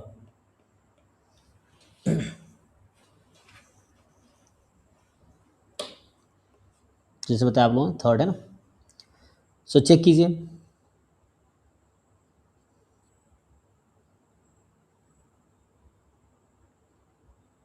तो एस है set of all function that can be defined, set है ना, एस क्या है, set of all function from R to 0, 1 ऐसा। आपको पता है इन जनरल क्या होता है, अगर f from A to B होता है, जहाँ A B फाइनाइट सेट है, मान लो ऐसा है कि A and B are finite set, तो टोटल नंबर ऑफ फंक्शंस कितने बनते हैं? टोटल नंबर ऑफ जो फंक्शंस होते हैं f from a to b is कितना होता है जी? So number of element in set b उसकी power number of element in a, यही ना इसके अकॉर्डिंग। तो ये मेनली फाइनाइट, तो यहाँ भी ऐसा ही, आप b में कितने 2 एलिमेंट 2 की पावर r, तो कहीं इतने इसकी कार्डिनलिटी होगी। इसकी कार्डिनलिटी अगर लिखोगे आप तो 2 की पावर r होगा। जनरली हम लोग क्या लिखते हैं, कार्डिनलिटी ऑफ r को c लिखते हैं ना, कंटिनम, इसका एक नोटेशन है एक। कार्डिनलिटी ऑफ नेचुरल नंबर को L if not kind of इस तरह। तो कंटिनम जस्ट एक नोटेशन है for the cardinality of any uncountable set, uncountable set. And यहाँ पे n जो है काउंटेबल सेट की, काउंटेबल इन्फिनाइट सेट के लिए एल इफ नॉट यूज़ करते हैं, तो वैसा है। तो ये जो यहाँ पे जो आएगा, अगर मैं सेट S की कार्डिनलिटी लिखूँ तो ये 2 की power cardinality of set of real number हो जाएगा ऐसा। सो 2 की पावर से 2 की पावर C कह सकते हैं, जो कि चूँकि C अनकाउंटेबल है तो 2 की पावर C भी अनकाउंटेबल ही होगा, तो ये अनकाउंटेबल है। ओके जी। सो और अगर हम क्वेश्चन से लिखें,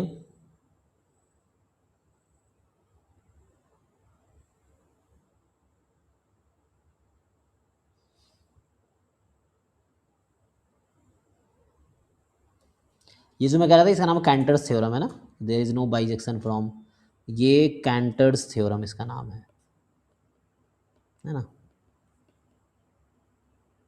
तो ये क्या कहता है कि किसी भी सेट से उसके पावर सेट में बाइजेक्शन नहीं मिल सकता आपको, ठीक है।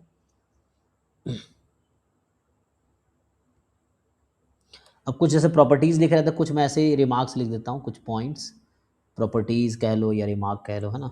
सो या थ्योरम्स कह लो, जैसे पहले लिखा था ना अभी हमने कि any subset of countable set is countable, ये तो लिखा था हमने अभी कि any subset of countable set is countable. इसके एक ऑलरेडी मैं आपको ग्रुप में अभी जो थ्योरी पढ़ा रहा हूँ इसका प्रॉब्लम सीट शेयर करता हूँ, ड्राइव में एक है नेट का ऑलरेडी काउंटेबल अनकाउंटेबल वाला, तो अगर आप मैं भी शेयर करता हूँ, ये यहाँ भी खोल के दिखा सकते थे।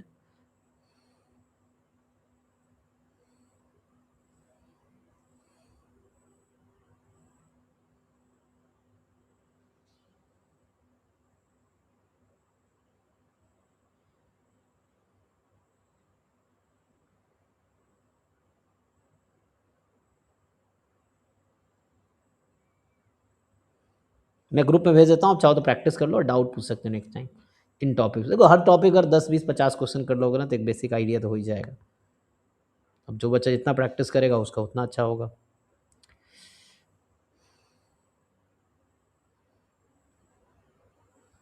तो मैं आपको एक तो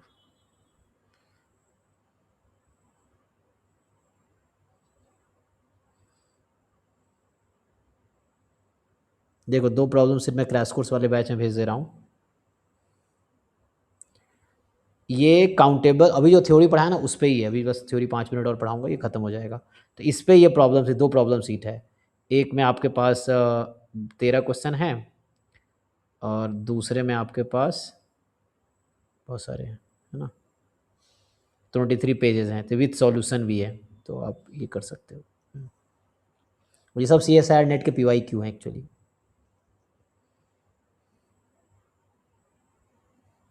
दूसरे में 30 क्वेश्चन है ना, तो एक में आपके पास 13 है, दूसरे में 30 है, तो 43 क्वेश्चन टोटल हो गए। तो आप ये सॉल्व कीजिए। ओके, तो आगे देखते हैं। अच्छा मैं कुछ प्रॉपर्टी लिख रहा था ना, प्रॉपर्टीज़ कुछ लिख देता हूँ, फिर आप ट्राई कीजिए, कल इसके डाउट हम डिस्कस, या कल कुछ क्वेश्चन डिस्कस कर लेंगे इसके, या आप ट्राई करके आएंगे तो डाउट जो होगा वो डिस्कस कर लेंगे। जैसे कुछ थ्योरम्स हैं, बेसिक थ्योरम्स जो आप जानते होंगे ऑलरेडी, जैसे दूसरा पॉइंट है इसमें बस थ्योरम ऐसे पॉइंट्स पे लिख देता हूँ। Any subset of countable set is countable set, any super set of uncountable set is uncountable होगा, है ना। Any super set of uncountable set is uncountable. अब ये सबसेट सुपरसेट पता है ना, जैसे ए सबसेट है बी का तो बी सुपरसेट है ए का। So you are not in crash course group, तो आप अगर किसी भी हमारे बैच में हो तो वहाँ से ऐड कर देंगे, नहीं तो कोर्स परचेज कर लो, क्रैश कोर्स ग्रुप में आ जाओगे। तो so any subset of countable set is countable, ठीक है ना, and any subset of uncountable set is uncountable. Drive का ऑलरेडी एक्सेस है, ड्राइव में ढूंढ लो मिल जाएगा। सो ठीक है ना, तो एनी सुपर सेट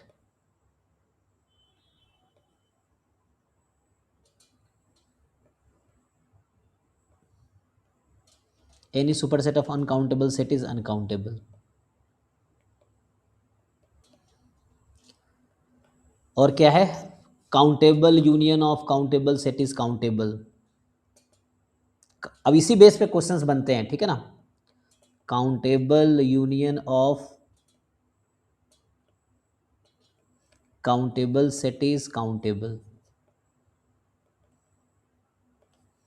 ठीक है, countable union of countable set is countable. जैसे अभी क्यू क्रॉस क्यू कोई लिख रहा था ना, काउंटेबल होगा।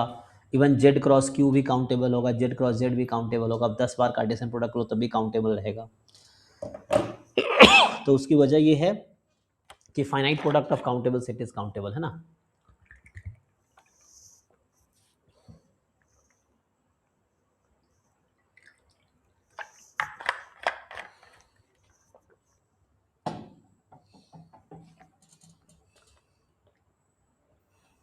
सर आपने जो वो थियरम बताया था अभी, मतलब ऊपर वो जो बॉक्स में लिखा है ना आपने, फाइनाइट सेट्स के लिए कितने फंक्शंस बन सकते हैं, हाँ हाँ हाँ ये सेम वाला लॉजिक जो आपने क्वेश्चन दिया था अभी सेट हाँ रियल नंबर्स से 0 1 इंटरवल वाला, हाँ हाँ उससे तो अप्लाई नहीं होगा ना, क्योंकि हाँ। रियल अनकाउंटेबल है और 0 1 में भी अनकाउंटेबल हम्म। एलिमेंट इंटरवल में हाँ, है। ये तो मैं जैसे एक इंट्यूशन के लिए बताया आपको कि फाइनाइट के लिए थ्योरम डिफाइंड है, इन्फिनाइट के लिए इसलिए डिफाइन नहीं होता क्योंकि वो इन्फिनाइट हो गया ना। तो हाँ जनरली चीज़ें डिफाइन तब होती है जब इन्फिनाइट होगा, बट इसमें ये कहना चाह रहा हूँ कि ये इन्फिनाइट, इवन मैं इन सबके लिए लिख सकता हूँ, it's not for the finite set, for any set you can से। ओके।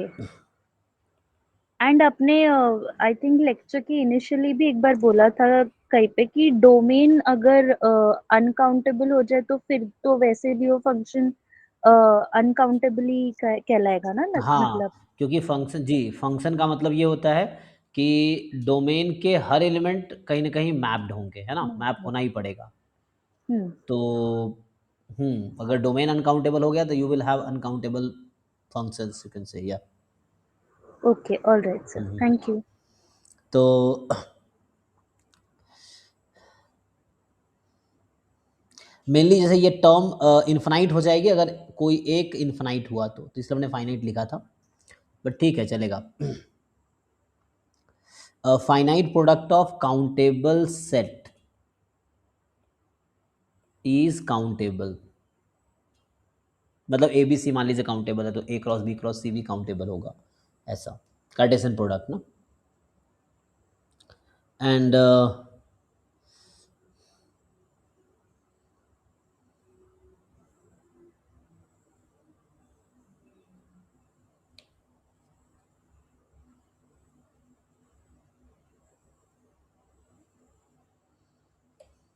तो ऐसे कई सारे रिजल्ट्स हैं जो आपको स्ट्रेट फॉरवर्ड ऑप्शन में क्या है, ए बी सी लिख के आएगा, तो आपको जस्ट खुद डिसाइड करना है कि ये ट्रू है या फॉल्स है, तो घुमा देगा बस।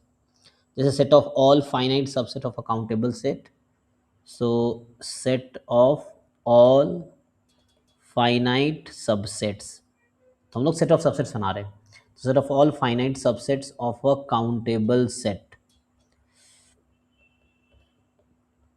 Is countable.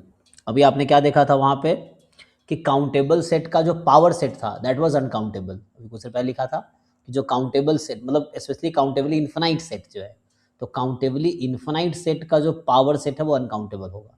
लेकिन यहाँ हम ये कह रहे हैं set of all finite subsets, so कोई काउंटेबल सेट है उसका फाइनाइट सबसेट जितने होंगे उसका एक सेट बनाएंगे तो वो काउंटेबल रहेगा, ठीक है। And set of all sequences of natural number, set of all sequences of natural number is countable. आपको पता है सीक्वेंस क्या होता है? सीक्वेंस इज अ फंक्शन, जैसे हम लिखते हैं ना एन, तो सीक्वेंस आपको पता होगा, सीक्वेंस एक फंक्शन है कहाँ से कहाँ तक। जैसे एफ एक फंक्शन है natural number to natural number, हमें लिखा ना सीक्वेंस ऑफ नेचुरल नंबर लिखा मैंने, तो मतलब sequence is a function. Sequence of R का मतलब क्या होता है? A function. जैसे मैं अगर डिफाइन करूँ, जो वर्ड यहाँ यूज़ किया ना मैंने सीक्वेंस, आगे डिफाइन करूँगा ये ऐसे, तो ये एस एक सेट है। तो यहाँ हम ये कहना चाह रहे हैं कि जो एस होगा क्या होगा? सेट काउंटेबल या अनकाउंटेबल? एक मिनट इसमें देखना पड़ेगा। सो set of all sequence of natural number क्या होगा जी? काउंटेबल होगा अनकाउंटेबल होगा? मैं अगर पूछूं कितने फंक्शन बना सकते हैं हम एन टू एन में, It's 9 o'clock. N to N में कितने बनेंगे? कार्डिनलिटी ऑफ नेचुरल नंबर की power cardinality of natural number, तो ये तो वैसे ही हो गया, ये तो इवन ज़्यादा हो जाएगा मुझे लगता है, जो हमने सुपर सेट लिखा था ना, मतलब power set of natural number से ज़्यादा ही होगा इसकी कार्डिनलिटी। जो एस अभी जो मैंने लिख रखा है 6 पॉइंट में, set of all sequences of natural number is uncountable, ये अनकाउंटेबल होगा। मतलब तो सीक्वेंस ऑफ नेचुरल नंबर का डेफिनेशन है function from N to N. Sequence is a function from sequence in R is a function from natural number to R. यहाँ sequence of N लिखा है, तो एन टू एन एक function है, तो कितने फंक्शन होंगे? एन की पावर एन, जो कि अनकाउंटेबल होगा, तो S is uncountable. And seventh point आप लिखेंगे कि एक एस है, मान लो F from N to zero one, तो इसको क्या लिखेंगे? तो यहाँ मैं पहले एस ही लिख दिया हूँ समझने के लिए, तो इसका मतलब ये मैं कहना चाह रहा हूँ कि set of all sequences of zero one, मतलब जीरो वन के हेल्प से जितने सीक्वेंस आप बना सकते हैं उसका एक सेट ले लीजिए, तो वो क्या होगा? जैसे इसकी मैं कार्डिनलिटी की बात करूँ, कार्डिनलिटी ऑफ एस, तो ये होगा टू की पावर नेचुरल नंबर जो होता है, तो ये तो आर के इक्विवेलेंट है, मतलब अनकाउंटेबल है, तो एस जो है वो अनकाउंटेबल है, एस जो है वो अनकाउंटेबल, दिस इज अनकाउंटेबल। ठीक है, तो मतलब इसकी जो कार्डिनलिटी है एस की, वो power set of natural number cardinality के इक्वल है, तो power set of natural number वो तो अनकाउंटेबल हो जाएगा, तो ये अनकाउंटेबल होगा। ठीक है, तो ये सब बेसिक कुछ पॉइंट्स हैं, कुछ क्वेश्चंस लिखता हूँ मैं, बताइए आप। अगर मैंने प्रॉब्लम सीट शेयर किया है ग्रुप में, तो आप वहाँ से या ड्राइव में आप जस्ट वर्ड सर्च कीजिए काउंटेबल, तो आपको प्रॉब्लम सीट्स मिल जाएगा।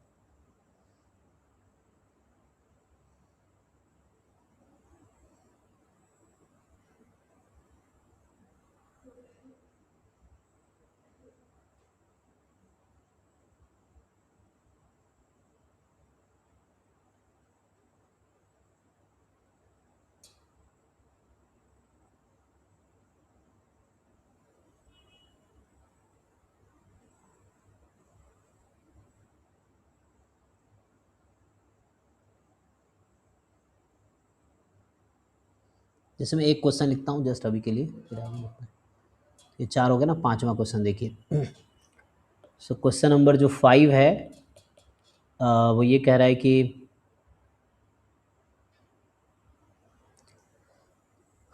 which of the following sets are countable, which of the following sets are countable। ठीक है, ये आ जाएगा, which of the following sets are countable।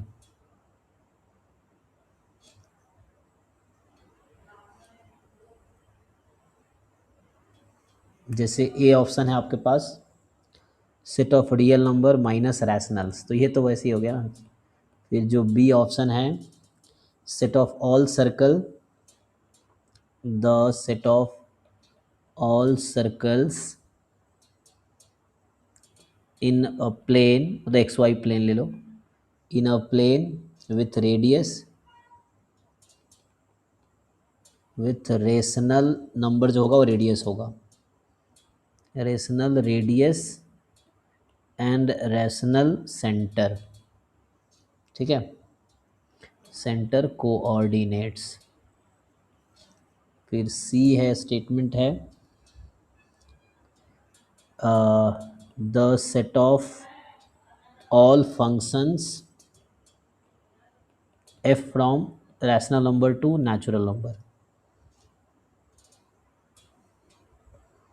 And D है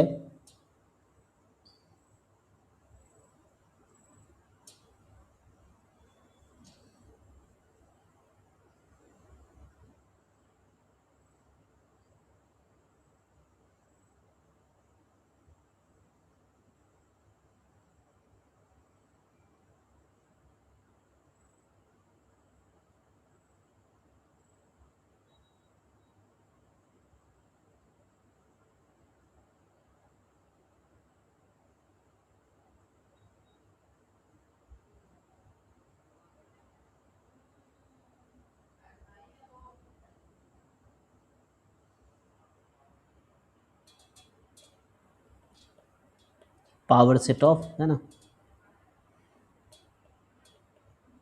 रैशनल नंबर्स।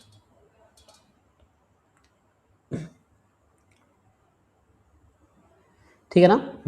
तो आप कह रहे हैं कौन सा काउंटेबल होगा।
बाकी लोग देखिए, तो आर माइनस क्यू तो जस्ट ये क्यू कॉम्प्लीमेंट था, तो क्यू कॉम्प्लीमेंट इज इरेशनल, है ना। Set of real number minus rational is irrational, है ना, ये Q complement.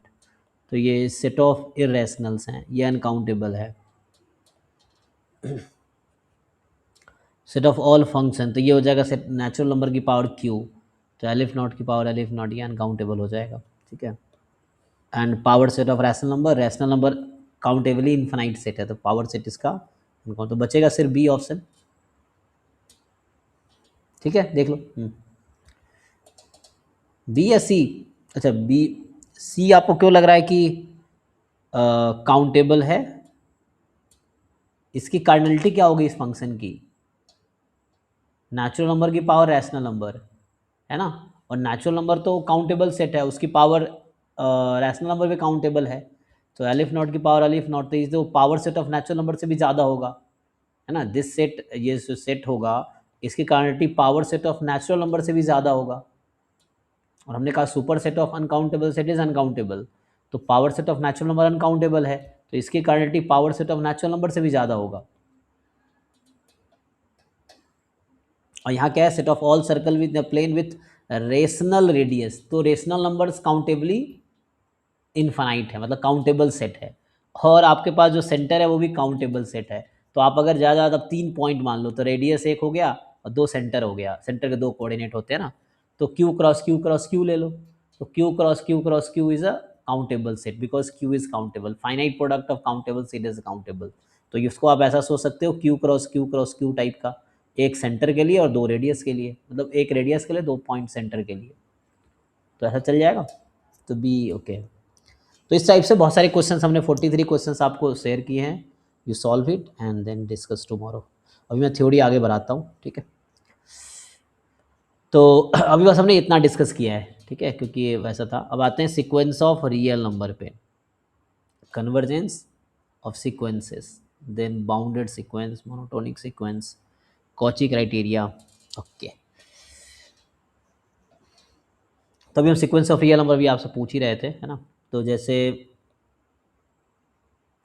Sequence of real numbers, इसका अगर डेफिनेशन लिखे है ना, सीक्वेंस ऑफ रियल नंबर्स, इसका क्या डेफिनेशन है? तो ये जो सीक्वेंस ऑफ रियल नंबर है, it is a function with domain set of natural number and को डोमेन, रेंज नहीं है ना, रेंज वैरी करता है फंक्शन में, तो को डोमेन,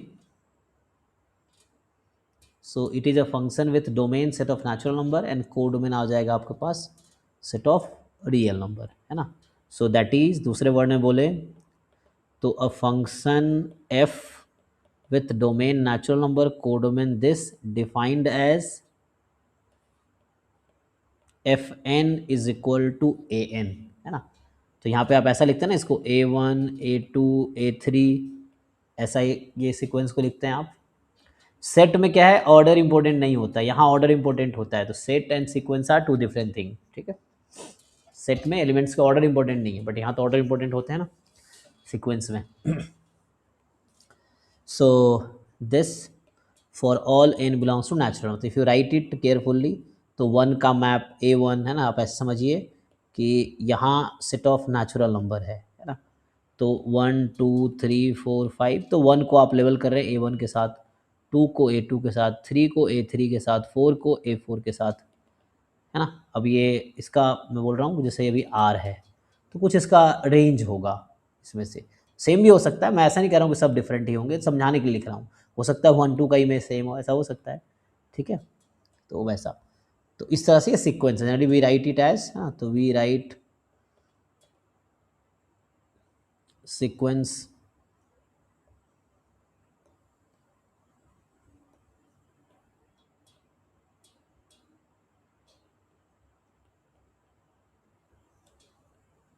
ये तो आप ऐसा लिख सकते हो an फ्रॉम 1 टू इन्फिनिटी, तो ये सेट में लिखने के बजाय आप ऐसा लिखो an, ऐसा है ना, या जस्ट an लिखो, या इसको ओपन कर सकते हो A1 A2 A3, तो ऑर्डर क्या चेंज नहीं कर सकते। A1 मतलब 1 का इमेज है, A2 2 का इमेज, A3 3 का इमेज, एंड सो ऑन, इस तरीके से आपका ये चल रहा है। This is a sequence of real number where जो an होगा is a natural number for all, sorry, an is a real number for all n belongs to natural number, so an is a real number for all n belongs to natural number। तो ये mainly sequence का मतलब है कि हर natural number के लिए an एक real number होगा, then we call it sequence of real numbers.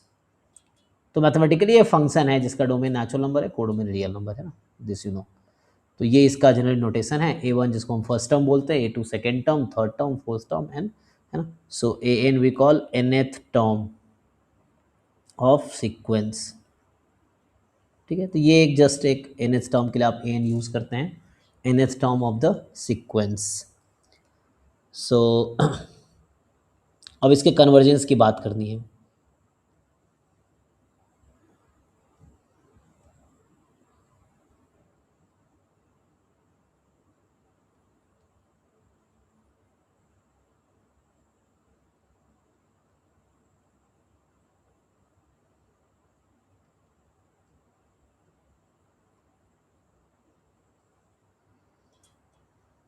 आगे क्या लिखेंगे, कन्वर्जेंस की बात करें। सो हम अगर कन्वर्जेंस की बात करते हैं, convergence of sequence of real numbers, so convergence of sequence of real numbers, तो अगर मैथमेटिकली आप देखोगे तो ऐसा होगा,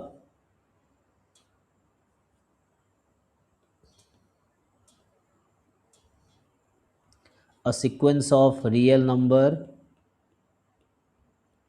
an is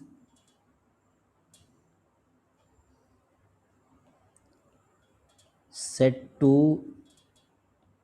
be convergent, तो ऐसा लिखें, इफ एंड ओनली इफ क्या लिखते हैं आप, एक तो सिंपल सा, अगर मैं उतना मैथमेटिकल नहीं तो सिंपल सा मतलब ये है कि limit n tends to infinity an l हो जाए, है ना, where l is some real number, है ना, L is a where L is a unique real number, है ना, या finite real number, is a finite real number. तो ये बस क्वेश्चन सॉल्व करने के पर्सपेक्टिव बता रहा हूँ, वरना मैं मैथमेटिकल डेफिनेशन लिख देता हूँ। सो फाइनाइट रियल नंबर, तो मान लीजिए मेनली क्या होता है कि जहाँ पे एल है ना, ए एन की लिमिट किसी ऐसा हो, एन टेंसिटी लगाया और आपने ए एन की लिमिट कोई फाइनाइट रियल नंबर आ गई, तो ये यूनिक होनी चाहिए ना, हम बोलते हैं कि लिमिट यूनिक और फाइनाइट होनी चाहिए, है ना। एंड जो ये एल है दिस इज यूनिक, तो एक सीक्वेंस के पास एक ही लिमिट होगी, उसको लिमिट भी बोलते हैं, L is called limit of the sequence. Also L is called limit of a sequence, limit of sequence A N. तो मैं देखो, चलिए आपको अगर कभी चेक करना है कि सीक्वेंस कन्वर्जेंट है या नहीं है ना, तो अगर आपको ये चेक करना है कि सीक्वेंस कन्वर्जेंट है या नहीं है, तो सिंपली आप लिमिट लगा लो, अगर लिमिट यूनिक और फाइनाइट आ रही है तो कन्वर्जेंट है। अब मैथमेटिकली आपको देखना है तो यहाँ आप लिखते हैं। सो फिर से मैं डिफाइन करता हूँ कन्वर्जेंस को।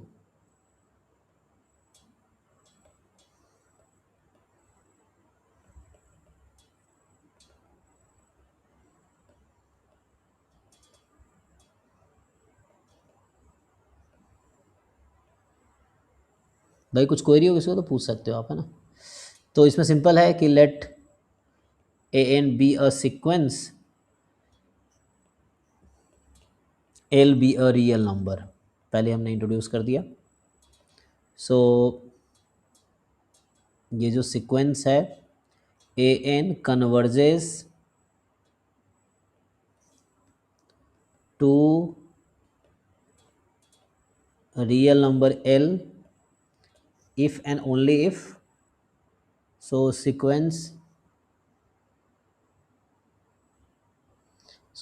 an converges to real number if and only if, क्या लिखते हैं, for all epsilon more than 0 there exists n naught in natural number such that, क्या लिखते हो भाई आप लोग, an minus l less than epsilon for all n more than equal to n naught। तो ये एक थ्योरेटिकल डेफिनेशन है कि आप कोई भी एक एप्सिलॉन फिक्स कर लो पॉजिटिव में, 0.1 0.2 या 100 या 200 या 1/200 1/300 कोई भी। सो हर एप्सिलॉन के लिए एक एन नॉट आपको मिलेगा, उसके बाद के सारे टर्म्स ए एन और एल के बीच का जो डिफरेंस है एप्सिलॉन से कम कर देगा। तो ये एन नॉट जो है एप्सिलॉन पर डिपेंड करता है, एप्सिलॉन चेंज करोगे एन नॉट चेंज हो जाएगा। और ये कह रहा है चाहे कोई भी एप्सिलॉन ले लो, होल्ड करना चाहिए ना, कोई एक एप्सिलॉन के लिए हो गया तो काम हो गया, मतलब हर एप्सिलॉन आप पॉजिटिव कुछ भी लो, हर एप्सिलॉन के लिए ये कंडीशन होल्ड करनी चाहिए, तब बोलेंगे वो कन्वर्जेंट है। तो क्वेश्चन में अगर कन्वर्जेंट दिखाने के लिए एंट्रेंस में इसकी ज़रूरत नहीं पड़ती है, जस्ट जानकारी के लिए अगर ऑप्शन में आ गया तो आप समझो कि ये डेफिनेशन है। अदरवाइज एग्जाम में इससे क्वेश्चन सॉल्व करना बहुत टेडियस टास्क है, बहुत टाइम लगेगा, ज़रूरत भी नहीं है। ये आप जैसे प्रूफ है थ्योरम्स के इससे होते हैं, या आप सब्जेक्टिव एग्जाम जब देते हो तो वहाँ इसकी ज़रूरत पड़ेगी, जो कुछ थ्योरेटिकल प्रूफ करना हो, बट एंट्रेंस में इसकी ज़रूरत नहीं पड़ेगी, ठीक है।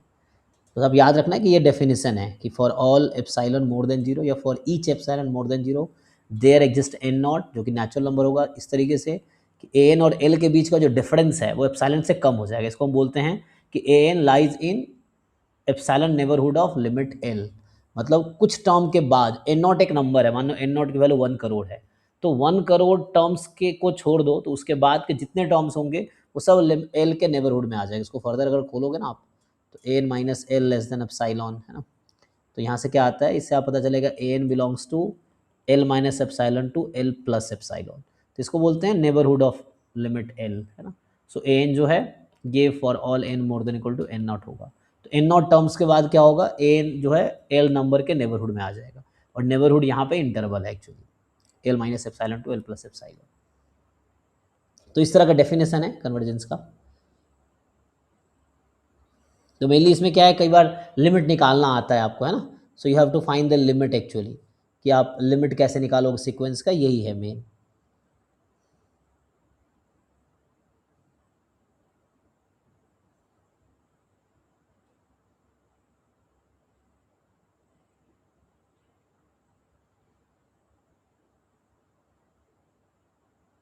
तो मेनली आपको जब लिमिट निकालना हो तो सिंपल मैंने कहा ना कि आप बस n टेंस टू इन्फिनिटी लगा दो, limit n tends to infinity लगा दो, A N is equal to L.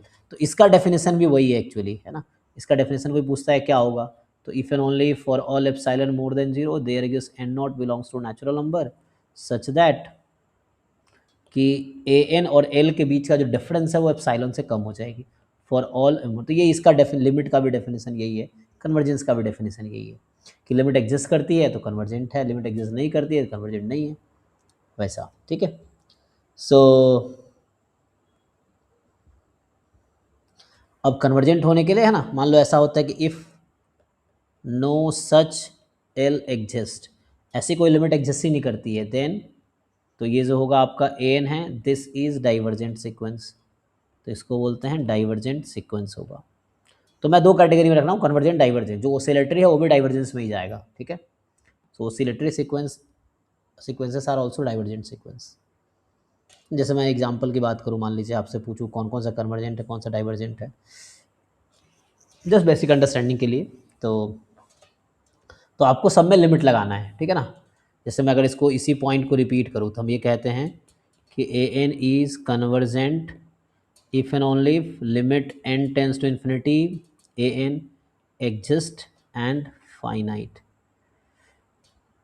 it exist, ठीक है ना। अब एग्जिस्ट होने का क्या मतलब है, एग्जिस्ट तब होगा जब यूनिक और फाइनाइट होगा। इसको और लिखूँ मैं तो हम बोलते हैं limit n tends to infinity A N exist if and only if limit n tends to infinity A N is unique and finite. इस तरह से है। डाइवर्जेंट है if limit does not exist. जैसे इसको लिखूँगा मैं फोर्थ के like A N is divergent sequence. Sequence अलग है, सीरीज अलग है। कई लोग सीरीज वाला टेस्ट सीक्वेंस में लगा देते हैं, सीक्वेंस वाला सीरीज में लगा देते हैं। तो आपको समझना सीरीज अलग है सीक्वेंस अलग। हम लोग भी सीक्वेंस की बात कर रहे हैं, सीरीज का बाद में बात करेंगे। So A N is divergent sequence if and only if limit N tends to infinity A N does not exist. क्योंकि एग्जिस्टेंस को हमने यूनिकनेस से जोड़ा है, तो अगर किसी सीक्वेंस की दो लिमिट आ रही है तो हम उसको डाइवर्जेंट बोलेंगे, ठीक है ना। क्योंकि एग्जिस्ट करने का मेरा मतलब है यूनिक और फाइनाइट होने से। तो अगर लिमिट एक से ज़्यादा आती है किसी सीक्वेंस के डिफरेंट सिचुएशन में, सो इट इज़ डाइवर्जेंट, जिसको ओसिलेटरी भी बुक में लिखा रहता है ना। सो ओसिलेटरी भी डाइवर्जेंट ही होगी, ठीक है। जैसे मैं एक क्वेश्चन लिख रहा था जस्ट फॉर प्रैक्टिस के लिए कि मान लीजिए 6th क्वेश्चन होगा ना अभी के लिए।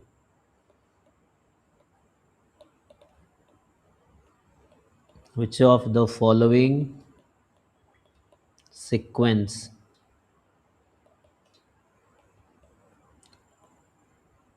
are convergent, ठीक है। तो जो आपका ए है, मान लीजिए सिंपली मैं लिख रहा था -1n या 1/n या -1n/n, है ना। डी में हो गया n सिंपली, या n स्क्वायर ले लो। ई है 2n/n²। एफ है n²/2n।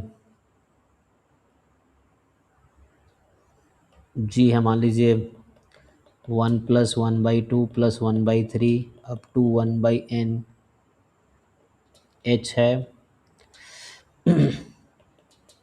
1 + 1/2² 1/3² and so on 1/n² तक, इस तरीके से।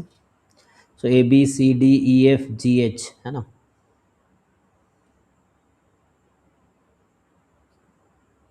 आपको क्या बताना है, कौन सा कन्वर्जेंट है।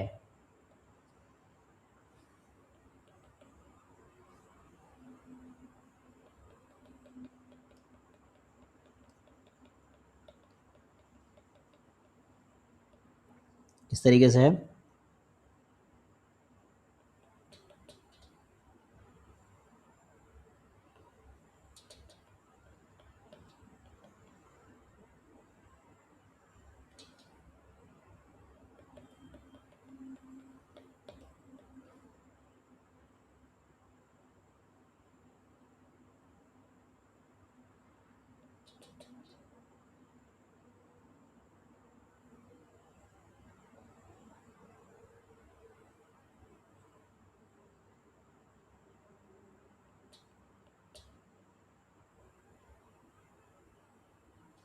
बताइए जी, तो इनमें से क्या लगता है? अभी कितने ऑप्शन लिख, 1 2 3 कर दो क्या? ABCDEFGHIJKL, इतने पार्ट्स लिख दिया। बताइए इनमें से कौन कौन सा आपको लगता है कन्वर्जेंट? तो आपको सब में लिमिट निकालना पड़ेगा, जिसका लिमिट है ना एग्जिस्ट करेगी that will be convergent, does not exist. तो इसमें एक इनडिटर्मिनेट फॉर्म आपने सुना होगा, वो आता है इनडिटर्मिनेट फॉर्म, मतलब that is not acceptable answer for limit actually, है ना। जैसे क्या जानते हो, infinity minus infinity, 0/0, infinity upon infinity, 0 into infinity, 1 की पावर इन्फिनिटी, और क्या है जी, 0 की पावर 0, एंड कितने हो गए, 1 2 3 4 5 6, 1 2 3 4 5 6, और क्या रह गया भाई, नेक्स्ट वन।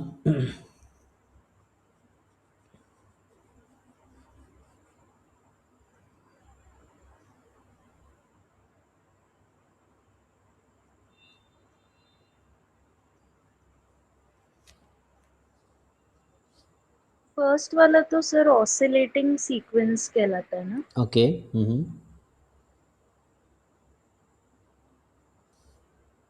एक मिनट तो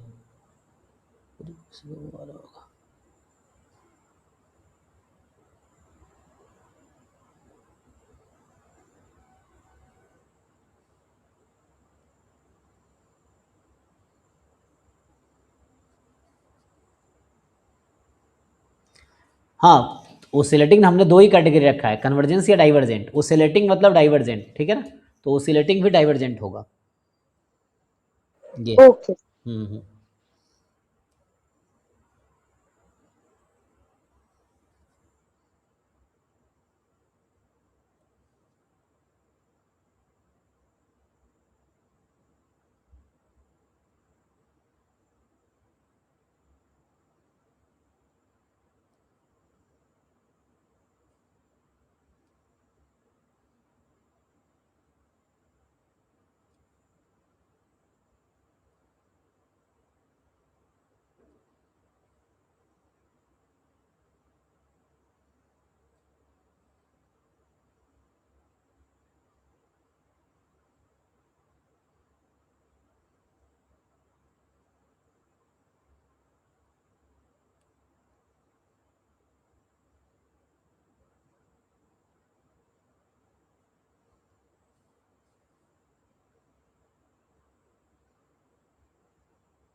नेक्स्ट में बताया कि नहीं, क्या होगा, इन्फिनिटी की पावर 0। अब बताओ, तो आंसर था आप लोग बता ही दिए। ठीक है, तो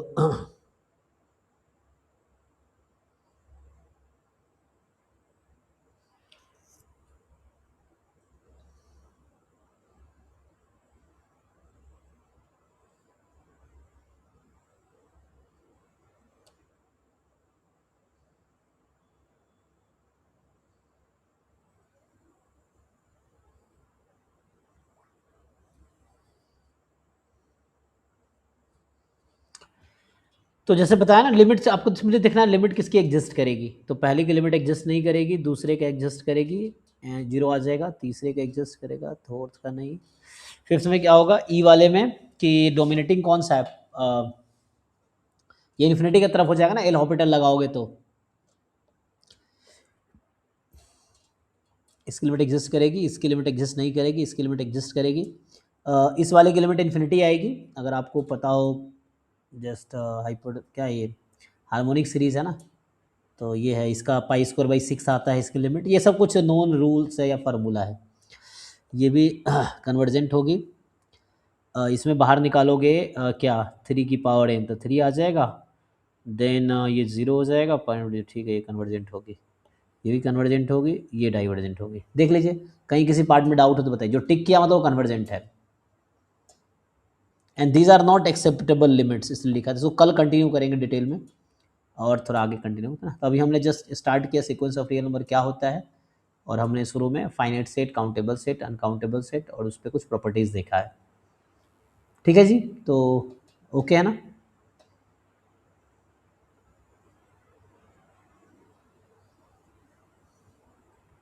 तो EF में से एक को तो है ना होना पड़ेगा। F चेक कर लीजिए, F में दिक्कत है। एल हॉस्पिटल लगाएंगे तो ये 0 चली जाएगी लिमिट इसकी लिमिट इन्फिनिटी आएगी। तो इन्फिनिटी अगर लिमिट आती है मतलब वो डाइवर्जेंट है, ठीक है ना, फाइनाइट होनी चाहिए इसके लिए। So no doubt. चलिए कल मिलते हैं फिर, अभी के लिए थैंक यू। कल आए है ना, कल इसके आगे हम लोग कंटिन्यू करेंगे। तो अभी हम लोग जस्ट ये डिफाइन किए sequence of real number, convergence define किए। अगली क्लास में बाउंडेड क्या होता है, मोनोटोनिक क्या है, कॉची क्या है, देन सीरीज स्टार्ट करेंगे। तो कंप्लीट करना 4-5 क्लास में कोशिश करते हैं, निपट जाए तो ठीक है। ओके।